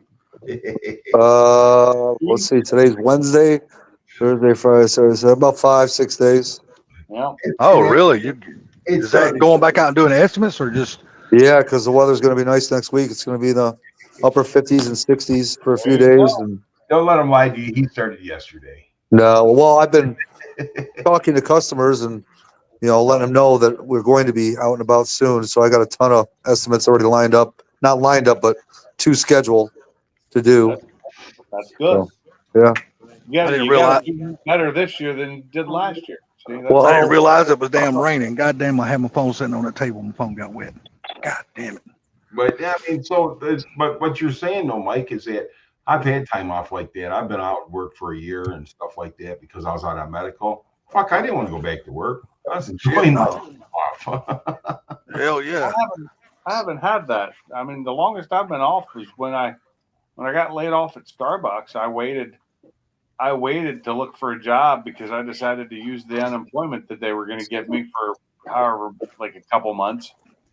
And when they said that my unemployment was going to run out in a month and a half, I went and found a job the next day. Right. Well, Dude, that's what I do. I've been out of work for 10 years. It sucks. So imagine this: I'm out on medical, right? And I get my money every week or whatever. I get a paycheck every week from work. But still, it's not my overtime or anything like that, like I normally get. So what do? I go out and buy cars, strip them in my garage, and then sell the parts on eBay and whatever I can sell them on. Yeah, hell yeah. But I would do what I do, and my wife will tell you. She goes, you know what? She goes, most people will just die. She goes, But do you think you'll be doing a little bit more of that once you retire? Buying cars and stripping them out and just doing that just to keep yourself busy, have something to do? Well, of course, because that's all I've ever done my whole life. So Yeah, I was wondering, you being in the field or business that you used to be in, and once you retire, I was like, I wonder if Gary's going to go back to doing that, like buying a car here, buying a car there. Well, that's exactly what I do. The thing about this is that barbecue, Mike. You want to have that barbecue business and stuff like that. But the thing about it is that you may not be able to run it right now, but you can have it set up and ready to go for when you do retire. All you got to do is turn the key and go. Because Yeah. I had the junkyard all set up, my licenses, my insurance, I had everything done, but I still worked my job and everything like that. I just got lucky and somebody come with enough money to buy it. Yeah. Yeah. Yeah. I hope my phone will be okay once it dries out. God damn it. Put it in I didn't- For waterproof now. I didn't realize it was even raining. I was standing here talking to you. My phone's sitting like 5 feet away from me on this damn little wrought-on table I got sitting right there. I didn't realize it was even sprinkling. S22 Ultra. Yeah, they're waterproof. Don't worry about it. So if you got a I don't problem, know. with My camera don't look like it's waterproof. It ain't working worth a shit. That just means it got water under the cover. if you take that phone and put it in some dry white rice, your phone will be just fine. Yep. Well, I'm hoping it didn't get that way because it was only sprinkling, so it ain't like it got rained on or nothing like that. I'm gonna take the case of it off. He's I'm gonna complaining. So he got water under his case, most likely, and it's in the camera view. Yeah, I'm gonna take the case off of it and then turn my fan on and let my fan blow on it and see if that'll help. But like since the 22 and on, they've been like IP69 certified for they can go underwater now and be fine. Oh, okay. Well, maybe that's a good thing. They can go down to like 5 feet for 30 minutes or less, and Yeah, they they can only be submerged for so long. Don't get me wrong. I want a new phone, but I 30 want to be able to buy one on my terms and not being an idiot like I just was and being forced into it. You know, I mean, if it fucked up, But it's I my believe fault. the 22 was the first one like that, and they've gotten better since. Well, I sure hope this motherfucker survives. If not, I'll be spending. I'll It'll be be on the fine. phone with fucking damn Spectrum, buying another goddamn phone, which got to be fine. I want a new one anyway. So. What do But you I just got wanted for a to- phone? He's got the I got- 22. I got the Samsung S22 Ultra. It's funky, would say Sam Dunn. What? Well, do you- I'm a Samsung guy, so I don't have a problem with Samsung. Samsung's good for me. But like I said, I don't like iPhone because I've always been a Samsung user. So when I did get an iPhone, it just didn't seem right because there's so many more steps to an iPhone that you don't have to do on a damn Android. Like you don't have to have an Apple Slow ID. downhill. You don't have to have any of that shit. See you downhill. Take it easy, Didi. Downhill Daddy, have a good night, brother. Later, David. Well, this is the thing, man. I've like I've said before, I've had iPhones ever since they come out, and I'm not changing now. Yeah, and I can get that because you, like I said, you've always been an iPhone user. But you take somebody like Pinks, myself, Sublime, we're just Android guys because that's what we like. What we've used forever. What? Yeah, what and we're just version? used to the platform. You know, we're just used to the platform. Which iPhone do you have, Gary? I don't have an iPhone. No, Who, Gary. me? I got two of them. One's a 13 and one's a 15. Okay. That's a 28 combined. Yeah. Yeah, no shit. You're doing I'm good. just on.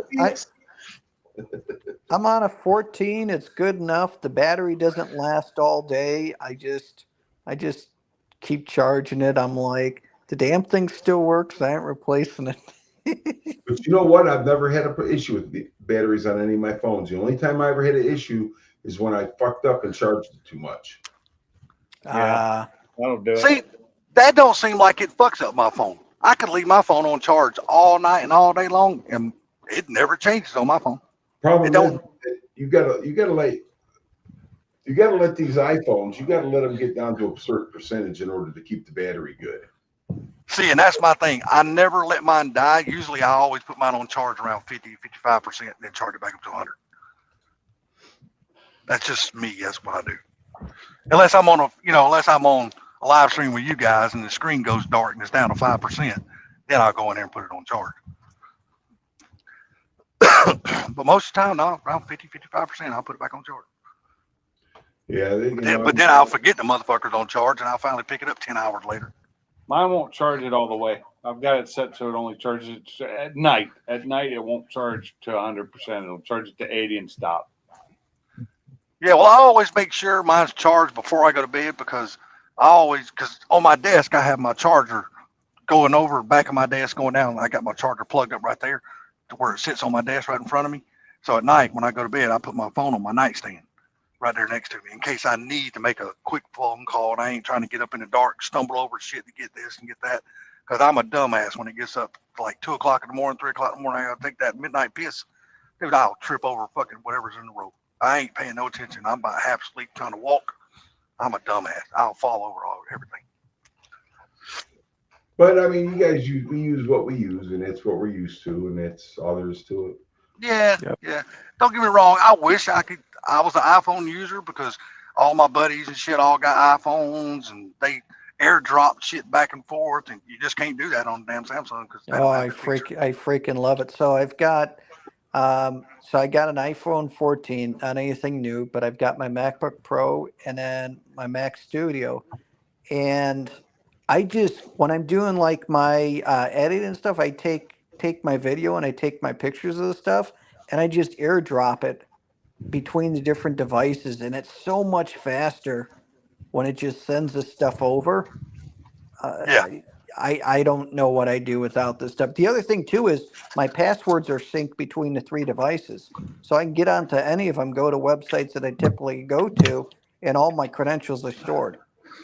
That would be nice. I mean, Yeah. I do like the way some of the things iPhone does, but I also don't like all the ways it does things. And like I said, I'm so invested in the Google space for all my music, my pictures, everything. Emails, everything. Well, not emails. I mean, I have a Gmail, but that's not my main email. But it's just I have all that stuff that I'm used to using the Android side of it. And Yeah. I've been using Android since Android came out. And, it's just you get used to it. So, I mean, I never say I love a lot of stuff that Apple does, but I also hate a lot of stuff they do too. Well, it just sucks that you have to use their stuff. You know what I mean? Yeah. They're so proprietary. I understand why they are. I know why they are, but then they charge too much for things. And I'm talking on the computer side. I think I they trust way that. too much for parts. But anytime I've ever changed away, I've always come right back because this is what I know to use. Yeah. And for me, it would be really hard to switch. It would be almost impossible to get used to a different way of doing things. Really, the biggest thing that messes the part I don't like is I can't FaceTime. Because if you're on an Android, you can't FaceTime somebody on a damn iPhone. And everybody, all my buddies and my brothers and all that shit want to FaceTime me. And I'm like, hey, man, we can't do it. You're iPhone, you're driving Android guy. People talking way too loud. It's just as bad as speakerphone. And when you're in a public place, you shouldn't be doing it. I agree. That drives me crazy, especially when you're standing in line. You got somebody in front of you and they got their damn speakerphone on and everybody in the store can hear the whole conversation. Guilty. And I'm like, really? If it's really annoying me, I'll join in the conversation. I will. I've done it before because it pisses me off. Like I try not even to answer the phone while I'm in a store. I don't. That's why my phone's. When it's my wife, and I ask her something, and I don't mind if people do it. It's when they're doing it, and then it causes them to make their transaction last longer because they can't walk and chew gum at the same time. Yes, that drives me fucking up the wall. And I do it. I won't go out of my way to do it, but if I have a conversation going, I'll still do it. But like I said, I'm capable of processing and moving on quickly while I'm still doing my call. I wear an earpiece in my ear and I use my Bluetooth. And Same here, Pinks. Same Never here. been a Bluetooth everybody guy. doesn't hear everybody yelling, and you don't have to talk so loudly for them to hear you. Exactly. And that's the part that drives me crazy is with the people that are on the speakerphone, they talk so damn loud. Yeah. That's why you got a volume button. It ain't the people that they're talking to, it's them talking to the people they're just loud. Yeah. I'm like, I mean, it's just like I've had people that are doing it that didn't bother me one bit because they were quiet about it. Nobody was yelling, but half the people, or more than half, they're like talking at full volume. yeah. It's like they can't control the volume of their voice. It gets louder and louder and louder as they continue to talk. Come on. And what gets me though is when they're trying to pay for something, like Sublime said, when they're in line at the store. So what they'll do is they'll still be on speakerphone, but once they lay their phone on the counter so they can get whatever they got to get out of their pockets or whatever, they don't understand. It gets louder because they face the speaker up, and it just then they're trying to talk loud enough for the person to hear them. I'm like, come on, man, just get a Bluetooth, put it in your fucking ear. Mm-hmm. And me and the other 15 people behind you won't have to hear all the shit you're talking about, because 99% of the time, I don't want to hear you talking about whatever it is you're talking about. It ain't none of my business, and I don't want to hear it. The only time I use my Bluetooth is to play my music through the car.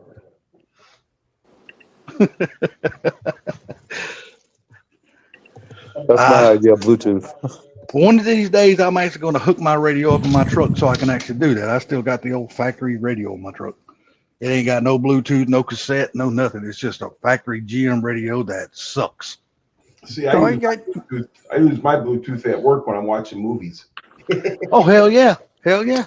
so salty. They got cigarette lighter plugs that you plug in, and you set the station on your radio to Yep. whatever that you have it set there, and then you Bluetooth right through it. Well, I got a whole damn stereo system sitting right there on my damn closet shelf right there. All I got to do is install it in my truck.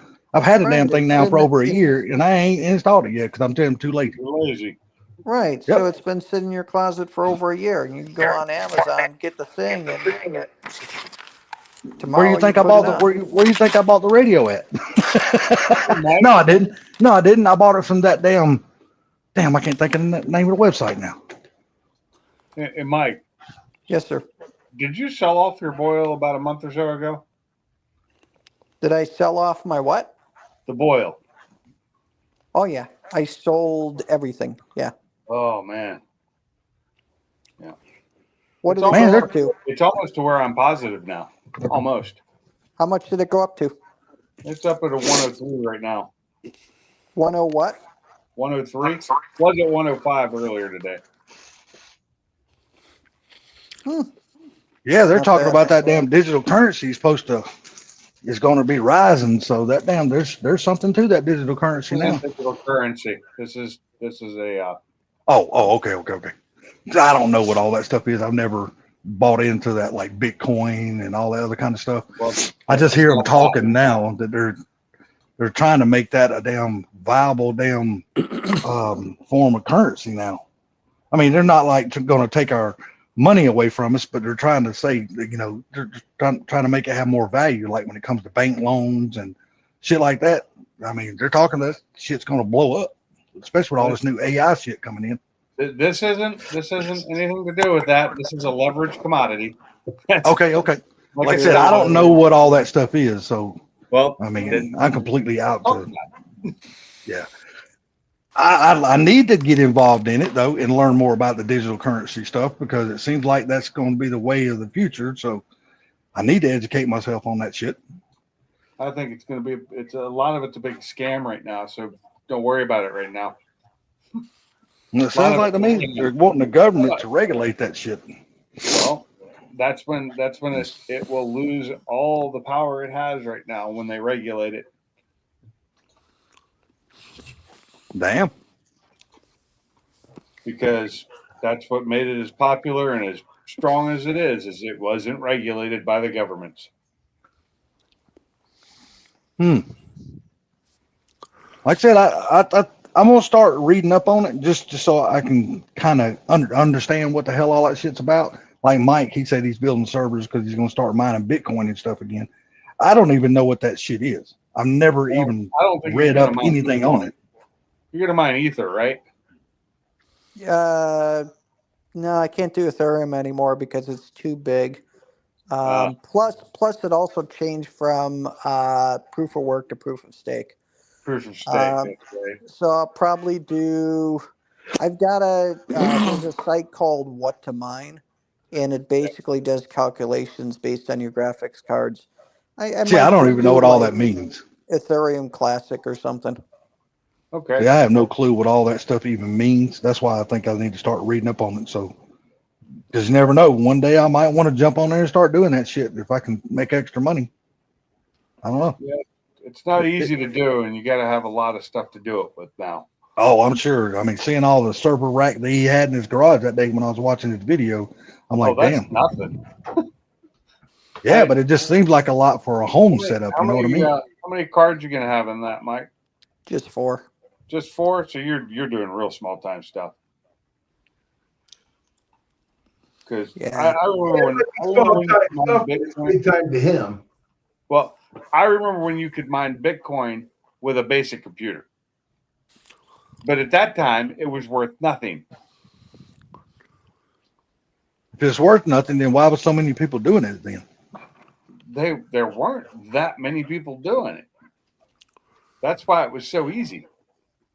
Because I've heard a lot of people say just getting one coin sometime can be worth amount of money. One That's Bitcoin like- is a ton of money now. Bitcoin is worth See, because that's what I'm saying. I don't understand how all that works. I don't know the percentages, or I don't know what all that shit is. That's why I want right to start now, reading up on it. Bitcoin, So- one Bitcoin is worth $91,671. I had a chance to buy them when they were like $20, and I didn't believe in it, so I didn't. Same here. I had a chance to buy it when they were less than $1. You get headache. Damn, that's crazy. 90-something $1,000 just for one damn Bitcoin? Holy Yep. fuck. It's been going up and down. It was over 100,000 a couple weeks ago. Yeah, but what happens when say- you go to cash it in?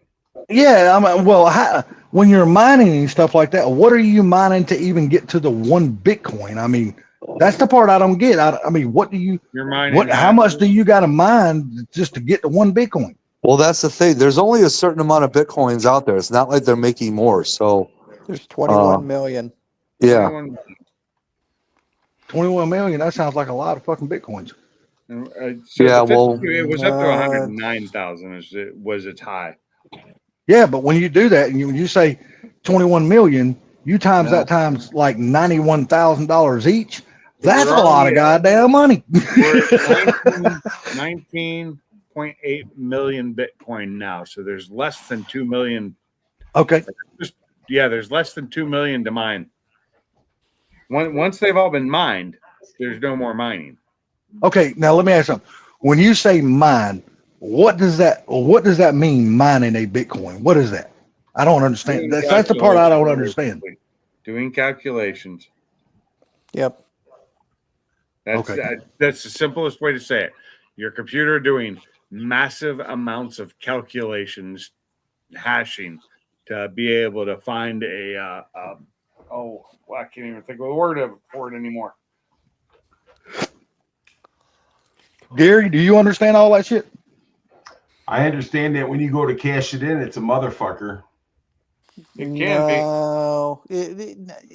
So I'll give you an example. So I've got, I use Robinhood, and I have a lot of different coins right now in my wallet. I sold some earlier today.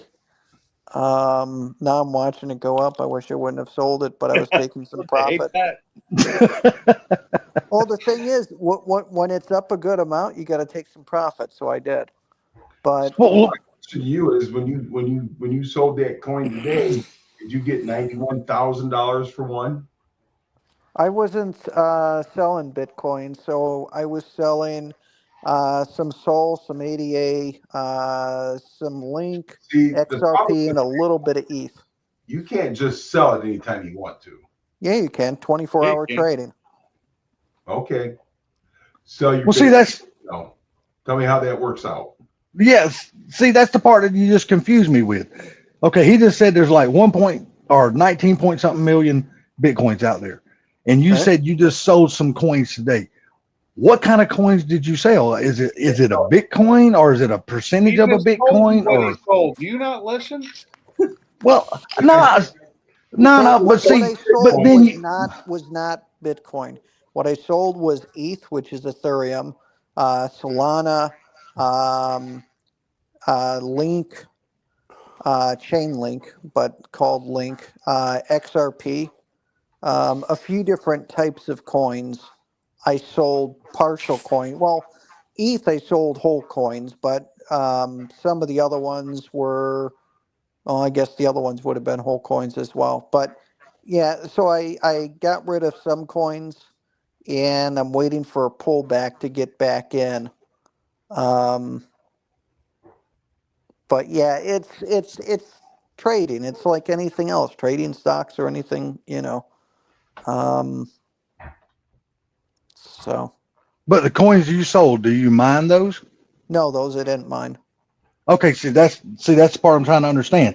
Pink said, "Well, he just told you." Well, I didn't understand You can that buy that's coins. not part of what he didn't sell, because when So you say people- I didn't know that Well, there's more than type of one coins like that. always there- just heard there's Bitcoin, so I didn't thousands know. of them. There's Okay, thousands of them. Okay, so now that makes sense because I didn't know that. See, I've never went out and read. I need to go out and read and try to educate myself that way. When you're sitting here talking this Harvard shit to me, and I graduated from fucking tech school from local, I can understand what you mean. So you know what I mean? I don't understand it. That's gone up. So, all right, let me try to break it down a little bit. So the most popular coin that everybody knows. Your screen went off again. Yep, or something happened because he was right there and then he was I'm gone. here. Screen went off again. All right. So the number one coin, the largest coin that everybody knows of, is Bitcoin. Pink's already talked about the value. It's 91,000 a What's coin. that name? Bitcoin. The Yeah. number two coin is Ethereum. Ethereum is almost as big, and that's what I used to mine. Okay. Okay. Those are the top two coins. Think of Bitcoin as being gold and Ethereum as being silver. It's not nearly as good as the gold, but it has larger price fluctuations, which, you know, people that like volatility like Ethereum. Then there's smaller coins that are kind of like infrastructure coins. They assist with doing other things. So you've got XRP, you've got Solana, you've got Cardano, Chainlink, and there's some others that fall underneath those categories. And those are the types of coins that Trump said will be in his strategic reserve.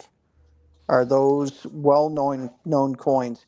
Then you get into the smaller coins yet, which are called shit coins.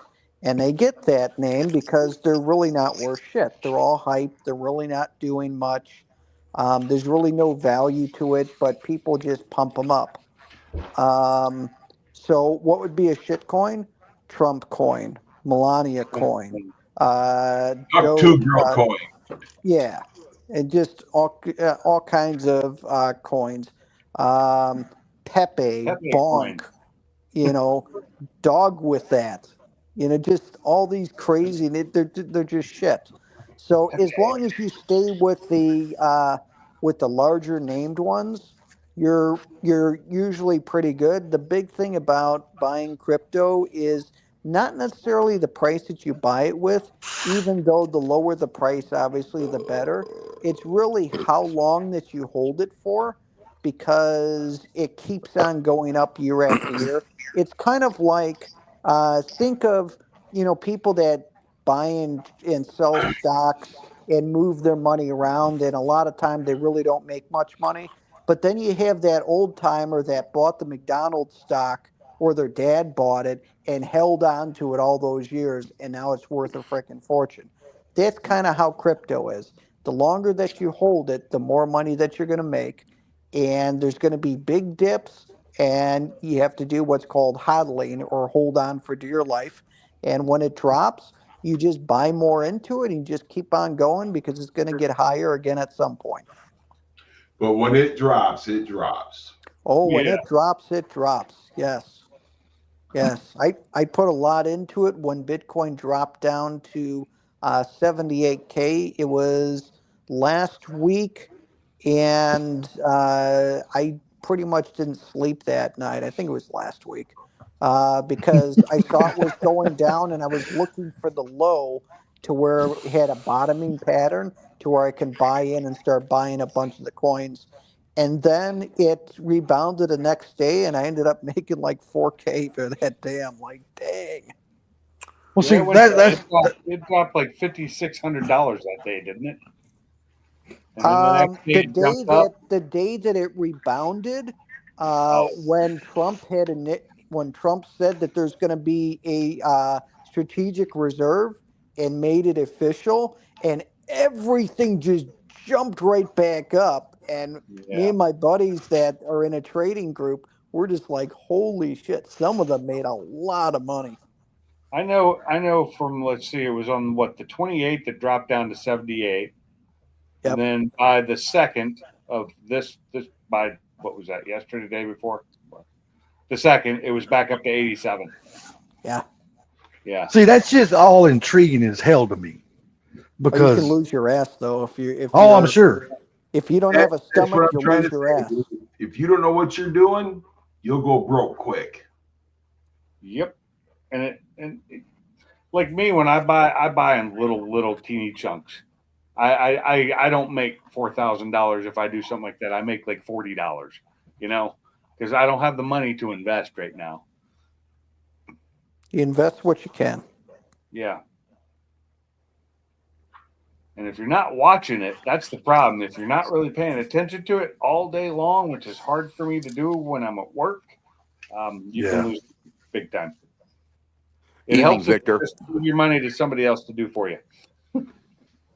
Yeah, see, me, I need to get into something like that because I sit here all day long and I do nothing. So I need to do something. You'll lose your ass, Salty.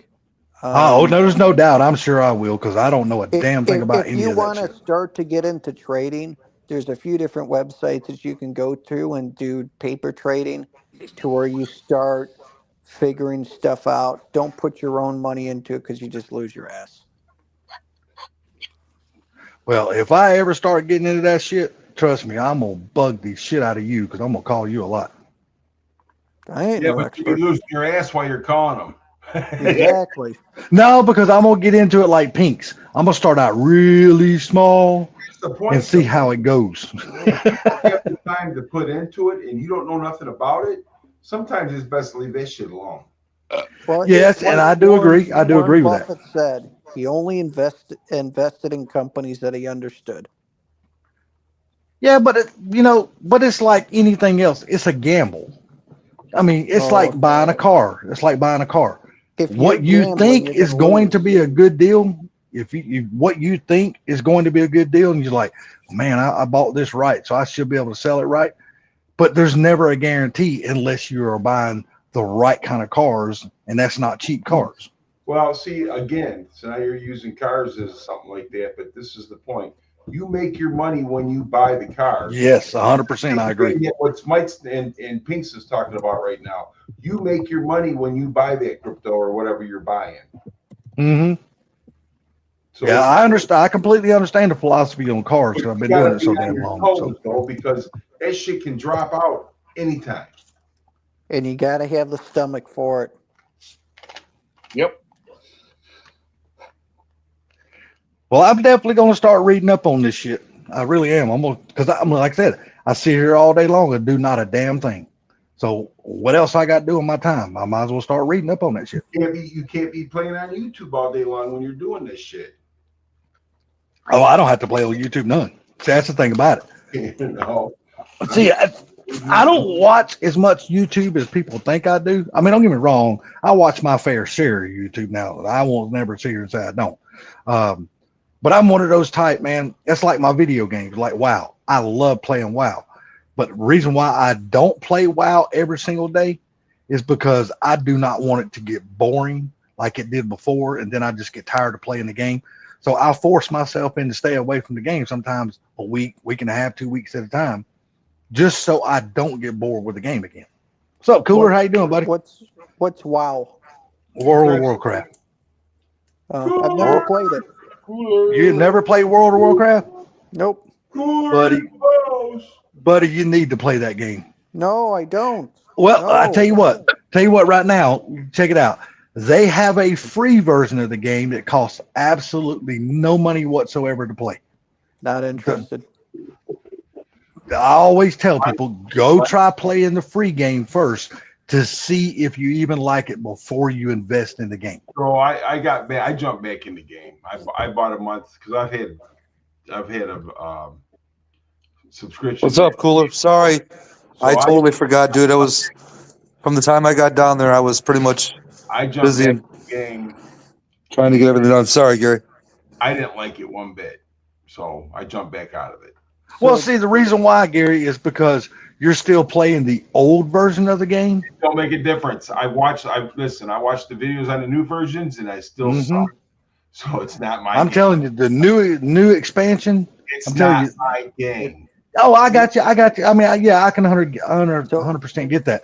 But the new version of the game is not like the old version of the game. See, like me, there's no way I could ever go back and play the old version again after playing the new version of the game, because I remember the grind that I had when I first started playing this game back in the early 2000s. It was a fucking grind. Now you don't have to grind like that no more. Now you can go out there and like I said, it's easy for me to go out there and make 25,000 gold a day. But I'm It's saying, easy though, for you to do that. I get on EverQuest, dude, and I did the grind for that game, and I still enjoy it much better than I like than anything in Wow. I'm not a WoW person, and I've tried it, and I went back to it and tried it again, and I just don't care for it. Yeah, and I get you, because there's a lot of people that do play EverQuest that does prefer EverQuest over WoW. Me personally, I've never tried EverQuest. But I also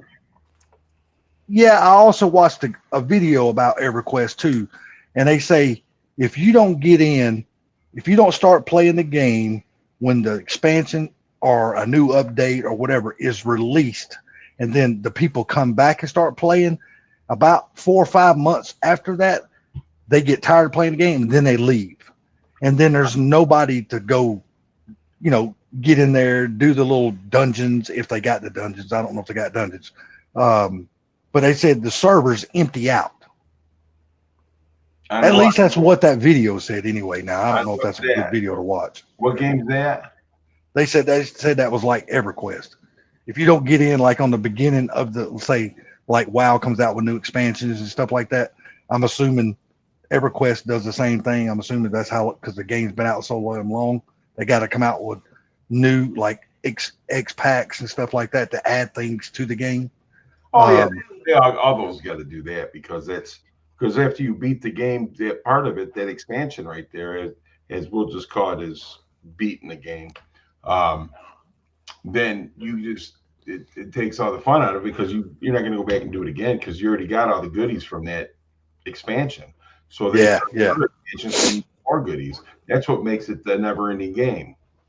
Yeah, and that's the same thing with WoW. It's the same premises. Once I've accomplished everything in this expansion that I got out now, then I will probably step away from the game and not play it until another X Packs comes out again. You know what I mean? Right here says games take up too much time, and they do. They do. And they do. They do. They take up a lot of time. You're retired, you can do that. I can't do that. The thing is, Salty, I know you said with me that give it a shot. I kind of look at it like this, and by no means is this for everybody. And if I sound mean, I don't mean to come off that way, but my focus is living in reality and improving reality. It's distracting from it. I look at it as the same as drinking or something else that you're distracting from reality. And I know that it may sound colder and it's not intended that way, but my focus is always how can I improve my reality, and escaping from I it get that. doesn't. So, Mike, sometimes, for us to rest our minds or whatever, we need to escape out of that reality. That's why that's why a lot of people drink. That's why a lot of people get high, because they want to escape that reality for just enough to get some rest from it. They just need a break from it. Shit is stressful sometimes. From somebody Life that in plays, general. Go ahead. now from somebody that plays games, I wouldn't say on a daily basis, but I probably do at least 2 to 3 times a week, and I mainly just play with just mainly friends and coworkers, like on Call of Duty or Diablo or something like that. Just like almost like you said, just like in a little bit of escape, and or because sometimes when we're at work, we can't talk, we can't communicate, we can't cut up. So that's our time. Once we get all of our home stuff done, it's our time to cut up and just chill and hang out like we used to when we were kids. Exactly. That's kind of a social thing, though. That's very good different. Yeah. You know who you're playing with. It's people that you've met in real life. You have relationships. That's kind of a social thing. Like I used to go to my buddy Lewis's house, and we would watch football on Sundays. Now I can care less about football, and I'll watch the Bears or whatever team, and I don't know shit about it, and I don't know the players.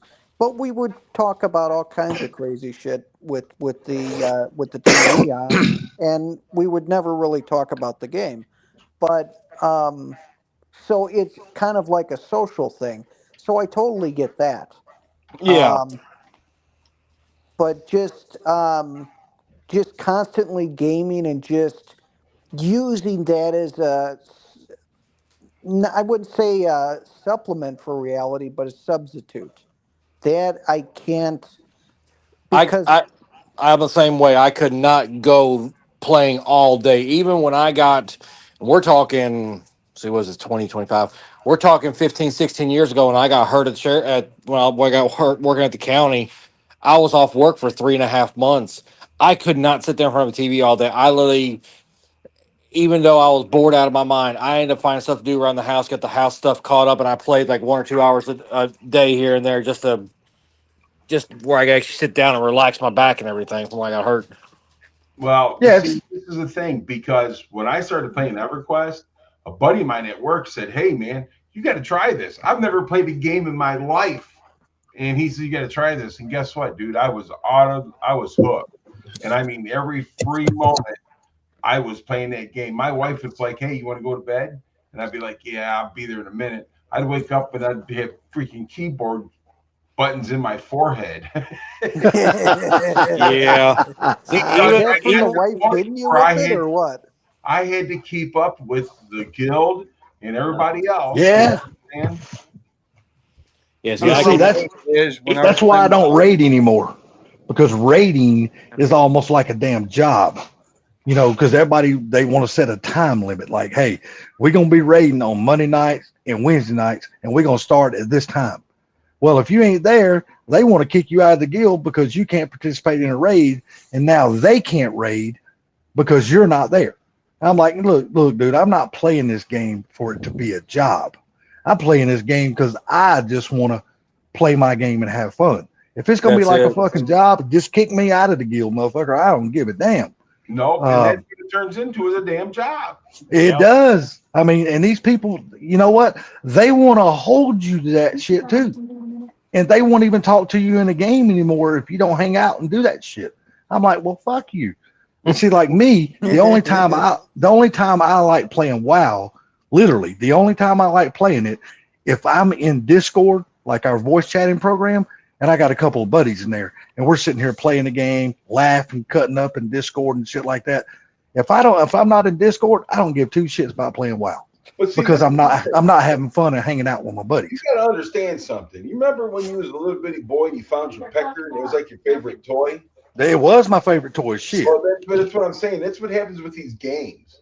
Every time you turn around, you're looking to try to stick your pecker into something. Now, as you get to be a teenager, these games take over your life.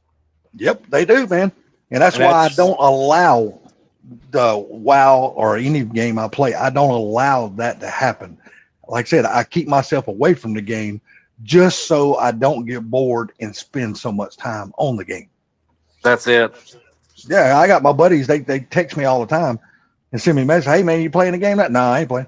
I'm watching a movie or something. Fuck the game. It's honestly like I did with my. No, I'm just on audio. No, it's just like what I was doing with when I was with my old stepson.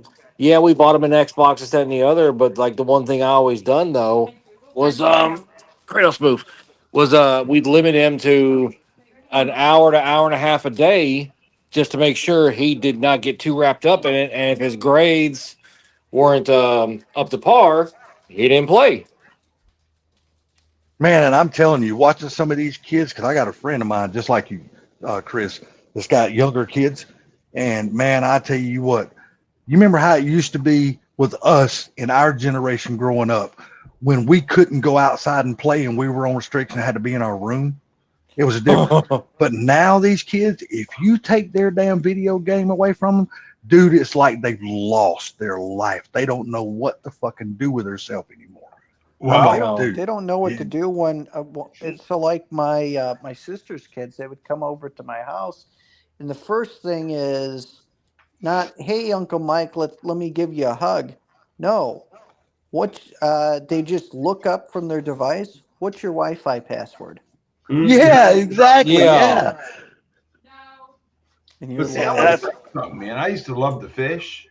I mean, we was going fishing 2-3 nights a week, and I got involved in that game, and it took over my life. It took over everything. I didn't want to go to work. I didn't want to do all. I wanted to play that damn game. That's the way it was for me. Wow. And when I got sick, because I sat down in the basement, I'm going to tell you how bad it was. I sat down in the basement of my old house, and that's back when I used to smoke, right? You know how many cigarettes that I would just let burn out in the ashtray because I was more focused on the game than I was smoking that cigarette? Probably about 16 out of the damn 20 in the pack.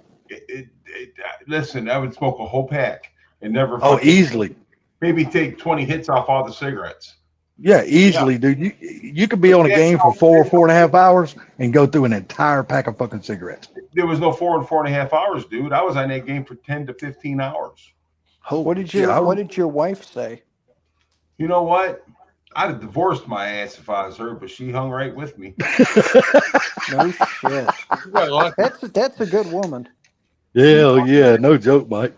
But that's what I'm saying, though. I mean, but you know, I got addicted to it, and it was really bad. But before that, I was addicted to cars, so it got me off the cars into the game. But my wife would always tell Joe Bino, one of these days I'm going to get your ass, because he's the one that got me started in it.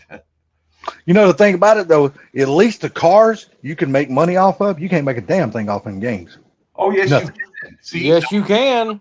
I'm talking about real money. No, I did Yeah, make you money off can. those. Oh, did you really? Yes, I would camp these places, and I would get certain merchandise out of there and this and that, and I would sell it, and people would send me money through PayPal. Yep. Really? Yeah, That's what Mike and Nick and a couple of the guys I played Diablo with do. Is they'll do all the raves and get a lot of the high or hard to get items, and they'll sell it for in-game credits. Well, those in-game credits can translate over, I forget what exactly it was, but Mike and Nick went and did a raid, got this super rare item that apparently there's only 150 in the entire game, and Mike got it and posted it up, and next thing you know, he's got a $750 thing from PayPal. Holy shit. Listen, I used to, so people couldn't get platinum, you know, and they would get that platinum and they couldn't get it. So I'd go out, and it might take me, 3-4 days to make 1 million platinum. But then guess what? I would sell it. And they would, I'd exchange it to it in the game, and then they would send me a thing in my PayPal. Dude, damn, maybe I need to try that with WoW, because I can make a lot of fucking gold easy. Problem is everybody can make gold easy now. But see, everybody's not willing to go out and grind to make the gold. That's the thing about it. Yeah, you can make gold. Selling gold in WoW, you get banned. So Salty, my wife's brother, he plays video games all day. Has I think he's got, I don't know if it's a YouTube channel or whatever else, or what that he's on, but people actually pay to watch him play video games. Oh, he streams. Oh yeah, he's a streamer. He's probably on what is that damn thing? Not YouTube. What's that other one? Damn it. Twitch. TikTok or Twitch. No, Yeah. he's probably on Twitch. Yeah, and he makes money off of that. I mean, he's a disabled vet, and that's what he does. Yeah, there's some people out there that's got those damn gaming channels, those Twitch channels. Shit, they make damn good money doing that shit. Mm-hmm. There's money to be made on those games. Don't think they're not. So one guy at work, we got him started playing it, and so he needed, coin and that. So platinum, because platinum's the highest thing in ours. And good night, Carmob. And so Carmob. Yeah, Mom. thing. So I would stay up all night long, make this platinum, and then when I go to work the next day, he would give me cash, and then I would give him the platinum that next night. Really? There you go. That's fucking smart. That is smart. That is smart. But Because it's nothing for me. If I want to, in 5 days' time, I can make $500,000 gold. And wow, easy make $500,000 gold. Right. See, platinum was the thing, and we get gold and silver too, but platinum is the biggest, seller. But I mean, Yeah. I do that shit all the time, man. And it paid for my character stuff. It paid for my game. But the problem is I lost, a couple years of my life because of playing that stupid ass game. And we lost Sublime. He didn't even say goodbye. So, Gary, do you play any games anymore, or is it just you know that you don't? I still play EverQuest. Hit the wrong button. Sorry. Yeah, it But happens. when I play EverQuest, like if I ain't got nothing else to do, period. Like if I'm at the hall or something like that, I got it on my laptop, so I play it there. Sometimes if I come home and it's too cold and I don't feel like doing anything, I'll play it. Or if it's raining or whatever or snowing, I'll play it a little bit, but not like I used to. Yeah. That's. I got questions for Cooler. What's up? Oh, there you go. That fuel system I got that attaches to the Whipple. How am I supposed? I don't think I can use that without the Whipple. You'll have to get. You can, but you're gonna have to go buy NA rails for a factory manifold. Oh, okay. So I need to do rails.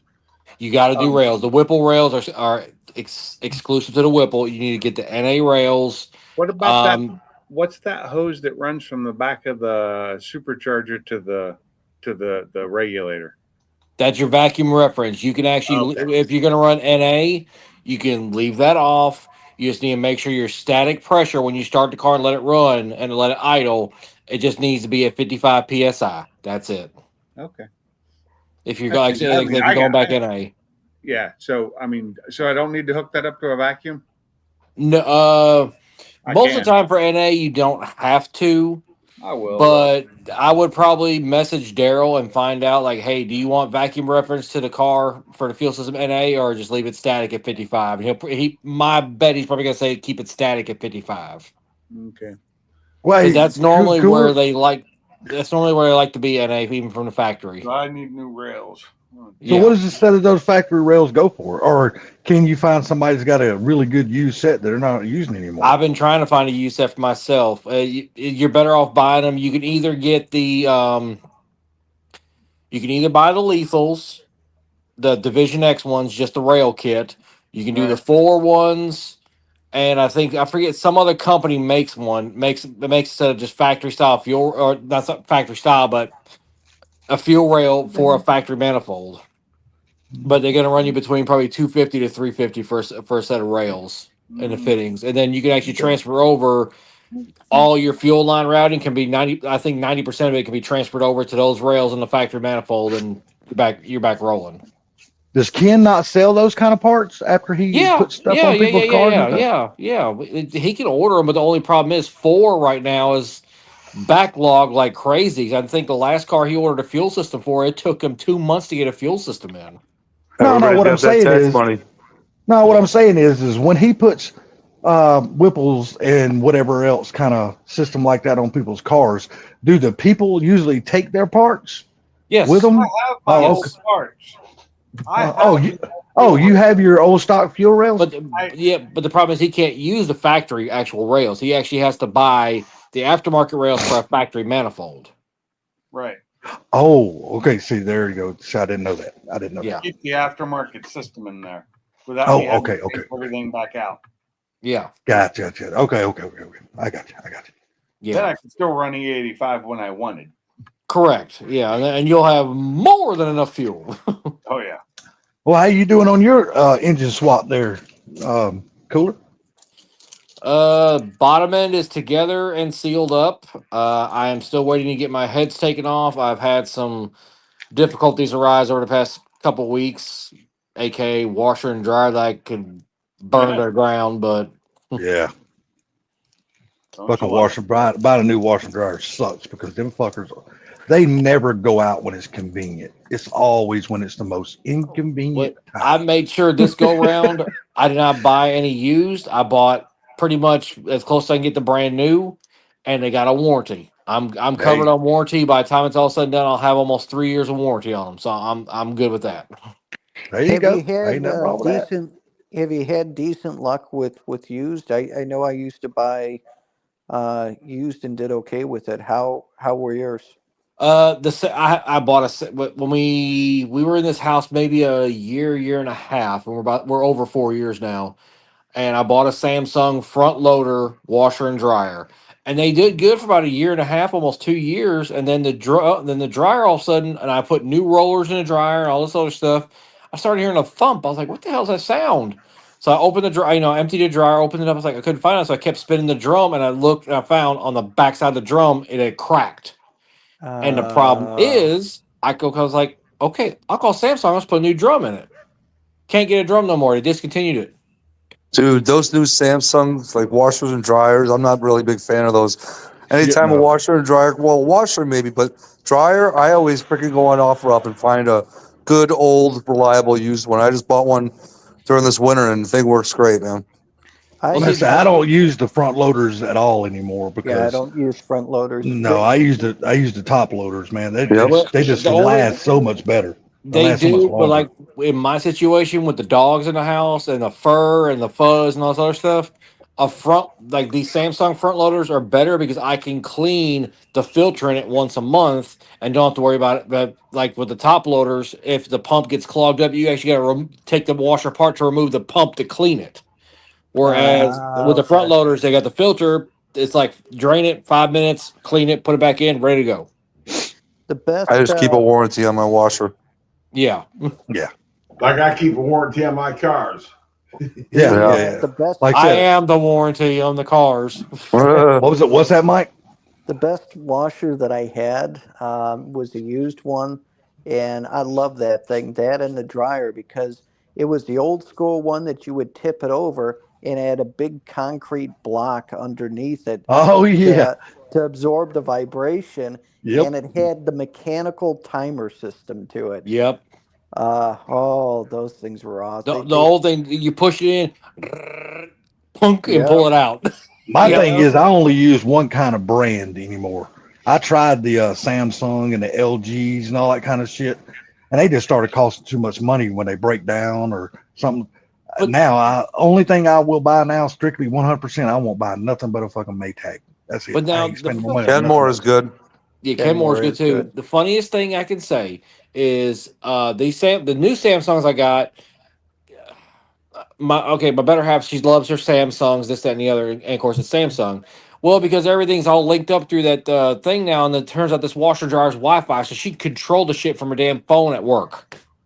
Yeah, I could do that. Okay, that's kind of cool. That's kind of cool. But then I can honestly say, my mom and dad, we bought them, or before my mom passed, they bought a lightly used set of LGs.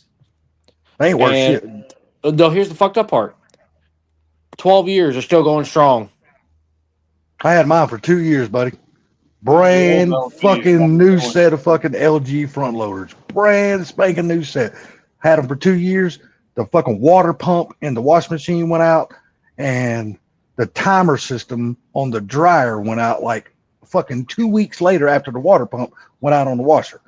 It was cheaper because when I called for the maintenance guy to come out, the goddamn whatever, Warranty? people works on the appliance people that come out and fix the washer. When I called him, and he said, "Well, Mr. Butler, it's going to cost this and this and this and this much to put a new water pump in your damn washer." I said, "What damn?" I said, "That's only like $150 cheaper than a brand new one." And he goes, "Well, so I'm sorry, sir, but that's the price." I said, "Fuck that. No, don't fix it. It's going in the garbage, bitch. I ain't, no." That's how it always is with Thing those. Yeah, screw that. The funniest thing when it comes to stuff like that, if you find an appliance parts place somewhere like in town or something like that, it's like whenever the dryer, when the old set of dryer, when the rollers went out, they wanted $150 for the rollers, but he gave me the part number. I went on Amazon, $30 for a full roller set and a belt. Yep. See, that would be great. but my eyesight has done gotten so bad now. See, I can't see to change any of that stuff anymore. Not unless I'm sitting here trying to work on it, but I'm trying to hold a magnifying glass and then tighten up the nuts and bolts and putting shit where it goes. And dude, that is fucking hard. I'm telling you, I literally, my eyesight, I just can't see to do that shit anymore. So I have to rely on paying like an appliance guy to come out and fix my stuff. So by the time they charge me for the parts, then they charge me their labor and fees and all that kind of shit. It's just cheaper to go buy a brand new one. I'm like, hell, I'm not paying all that shit. A Wendy's burger looks Yeah, good. the damn washer only cost me $800. I'm just hypothetically speaking, using that for an example. Well, the washer's $800, but to fix it, $550 or $525. Like, fuck that. I'll just go buy a brand new one. Screw that shit. Curly, you're just like me. So I had Whirlpools at the last house, and I think that's what I got at this one. But it came with the house. It worked for 7-8 years, what have you. All of a sudden, the washer wouldn't work, wouldn't do nothing, and it's all electronic and stuff. And the wife comes home from work, and she's like, "What are you doing? Why is the washing machine?" It stopped working. So I have the back off. The whole thing's in pieces, and when you take the back off, it had the service manual and they're taped on the inside. All right, Yep. cool. So let's see here. I'm opening this up. Here's the diagnostic. Here's how you do this. Here's how you do that. And it basically told you what was wrong. It needed to have a new main board on it. I ordered the main board. If Sears has a lot of parts for the different things, and got it in, but Amazon has a ton too. Put it in. The damn thing worked for years and years and years, and then we sold the house, and it was fine when we sold it. So it's like, shit. If you can make it work, make it work. Mm-hmm. That's I'll the fix one thing anything. now. I won't pay people for nothing. See, I don't have the eyes for it anymore. God, I wish I still did, but I don't. But the one thing is now, unfortunately, a lot of these newer appliances, they're not built like they used to be. I mean, my parents, when we moved down here from Chicago, that washer and dryer that we brought down with us from Chicago, hell, lasted us down here almost 15 years. And the only reason why my parents got rid of it or got new ones, because my mom said, "Well, we've dealt with these for so many years. I want new washer and dryer." My dad's like, "Okay, let's go." My mom told me a story when my sister was born. She was born in '67. My mom went and bought a brand new Maytag washer and dryer then. You remember the old like yellow and brown ones you used to buy back in the day? Yeah, with the fake wood grain. Well, no, it was just painted brown or painted green or painted yellow or whatever color. My mom bought a brown set, and she kept that damn thing from 1967 to the year of 2000. And that only, of course, had to put a couple of damn heating elements in the dryer over the years and stuff like that, and a new timer and stuff like that. But back then, the parts were a hell of a lot cheaper than they are now. Mm-hmm. And the washing machine was still going when she gave the damn thing away. Who just dropped? I think Mike's. Mike's garage. Yeah, I mean, like I said, the washing machine was still going after that many damn years. I'm like, damn, they don't make shit like that no more. One thing I got to say is Maytag and all those guys back in the day. Man, my mom and dad, they had a washer and dryer. They lasted 30 damn years. What happened now? Yeah, no shit, Gary. That's what I'm saying. It's just like cars. They built everything now to be throwaways. Exactly. Yeah, they build them to last just past their warranty or just before the warranty. Yeah. Yep. These washer and dryers and that, and these dishwashers and all that, they're freaking junk. Yeah, that every bit of it. You know what though?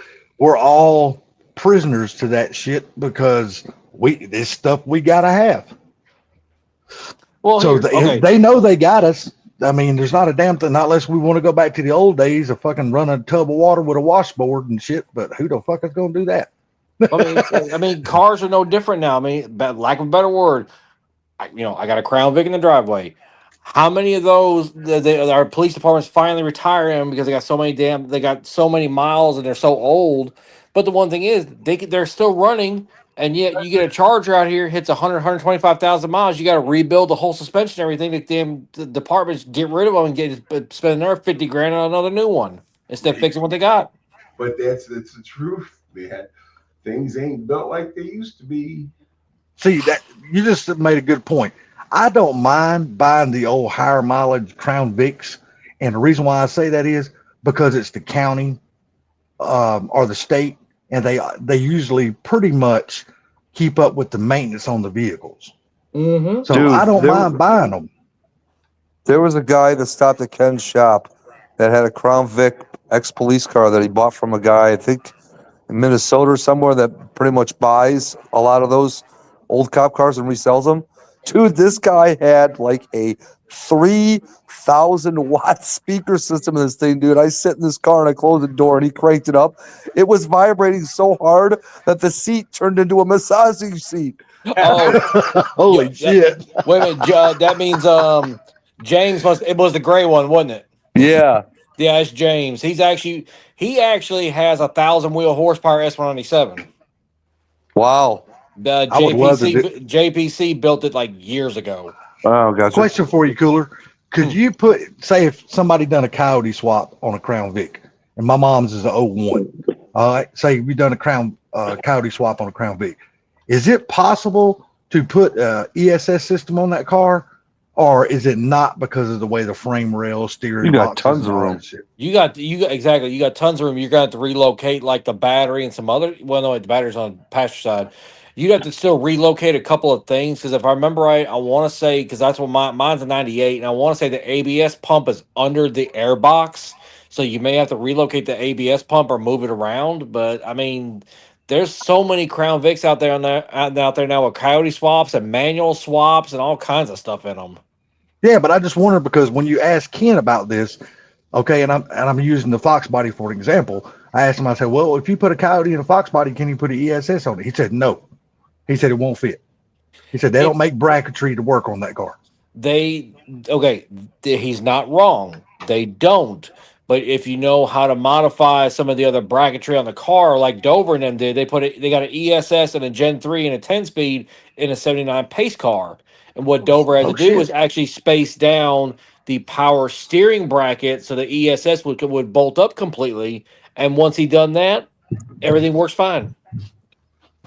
See, my mom has gave me her Crown Vic, but I know the 4.6 one day is going to take a shit. I know it because it's just the way it is. After about 500,000 miles. Well, right now it's got 176,000 miles on it. You're good to go. Dude, you're fine. Put a quart of oil in it every couple of weeks. You're fine. No, believe it or not, it only uses 1 quart of oil between oil changes. Believe it or not, That's actually really good for a 2-valve. Because it's been driven by a grandma. Oh yeah, it's my mom's 79 years old, and she's had it ever since 05. So on mine with my putt truck, 2005 F-150, I'm up to 104,000 miles. When I changed the oil last, it didn't drop from the full mark at all. It just a lot of it has to do with maintenance. I mean, I ain't gonna lie. The one I got's got the 98 I got's got 118,000. I know it burns a little oil, but the one thing is when I was underneath it, hell, everything's still freaking dry underneath there. The only thing that's leaking is the transmission's got a seep on it. But I'm just like, I ain't worried about as long as there's not a puddle on my driveway, I'm not worried about it. Right, even. Yeah. The puddle, my 5.0, my Coyote on my truck leaks. It's got probably a rear main seal leak. It's the rear mains and oil pans are common on the Gen 1 trucks. Yeah. Even including some of the Gen 2 trucks is getting common now. Hey guys, so I have to cut this short, but it's been 3.5 hours and I'm getting ready. I've been saying it's midnight. Hell, it ain't short. You've been going for a long time there, Pinks. Pinks, thanks for having us up, man. I appreciate you having us up, Pinks. Yeah, Chris, nice talking to you. Hey, guys, on the panel, y'all have a good night. Gary, Sublime, Mike, Chris. Have a good Pinks, night, everyone. Thank you. Have a good night, and we will see y'all on the flip side. Sounds good. Everybody have a good night. Everybody, thanks for coming in. Thanks for being in the chat. Thanks for being up on the panel. I appreciate it. And y'all have a good one. Thanks for coming. Too. See you next week.